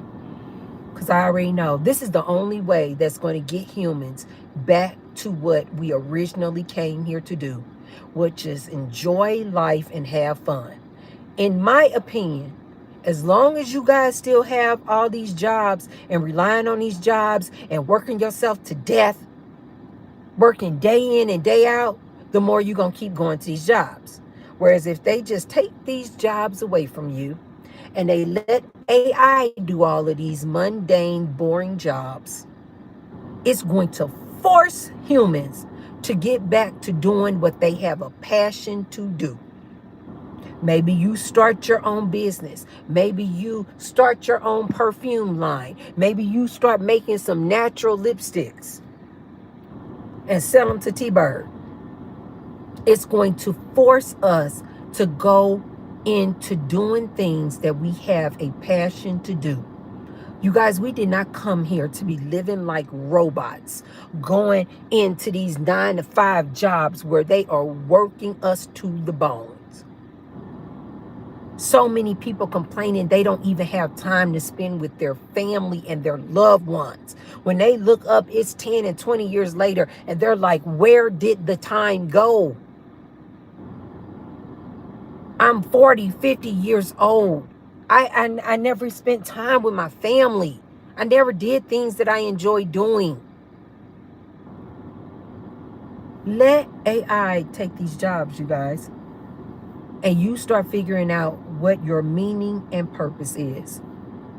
I promise you, you're going to quickly realize you didn't come here on this earth to be working in a cubicle, to be working 60 and 80-hour weeks. That's not what we came here for, you guys. We came here to enjoy life, to love, to have the human experience of loving. The only thing that matters, you guys, is love, peace, and joy. Okay, you guys, that's where I'm going to leave you guys today. Thank you guys so much for coming on the live today. And of course, we're going to be here next Thursday. We're going to be next Thursday, lunch live at 1 p.m. Pacific Standard Time, you guys. I will be back here next Thursday for our lunch lives.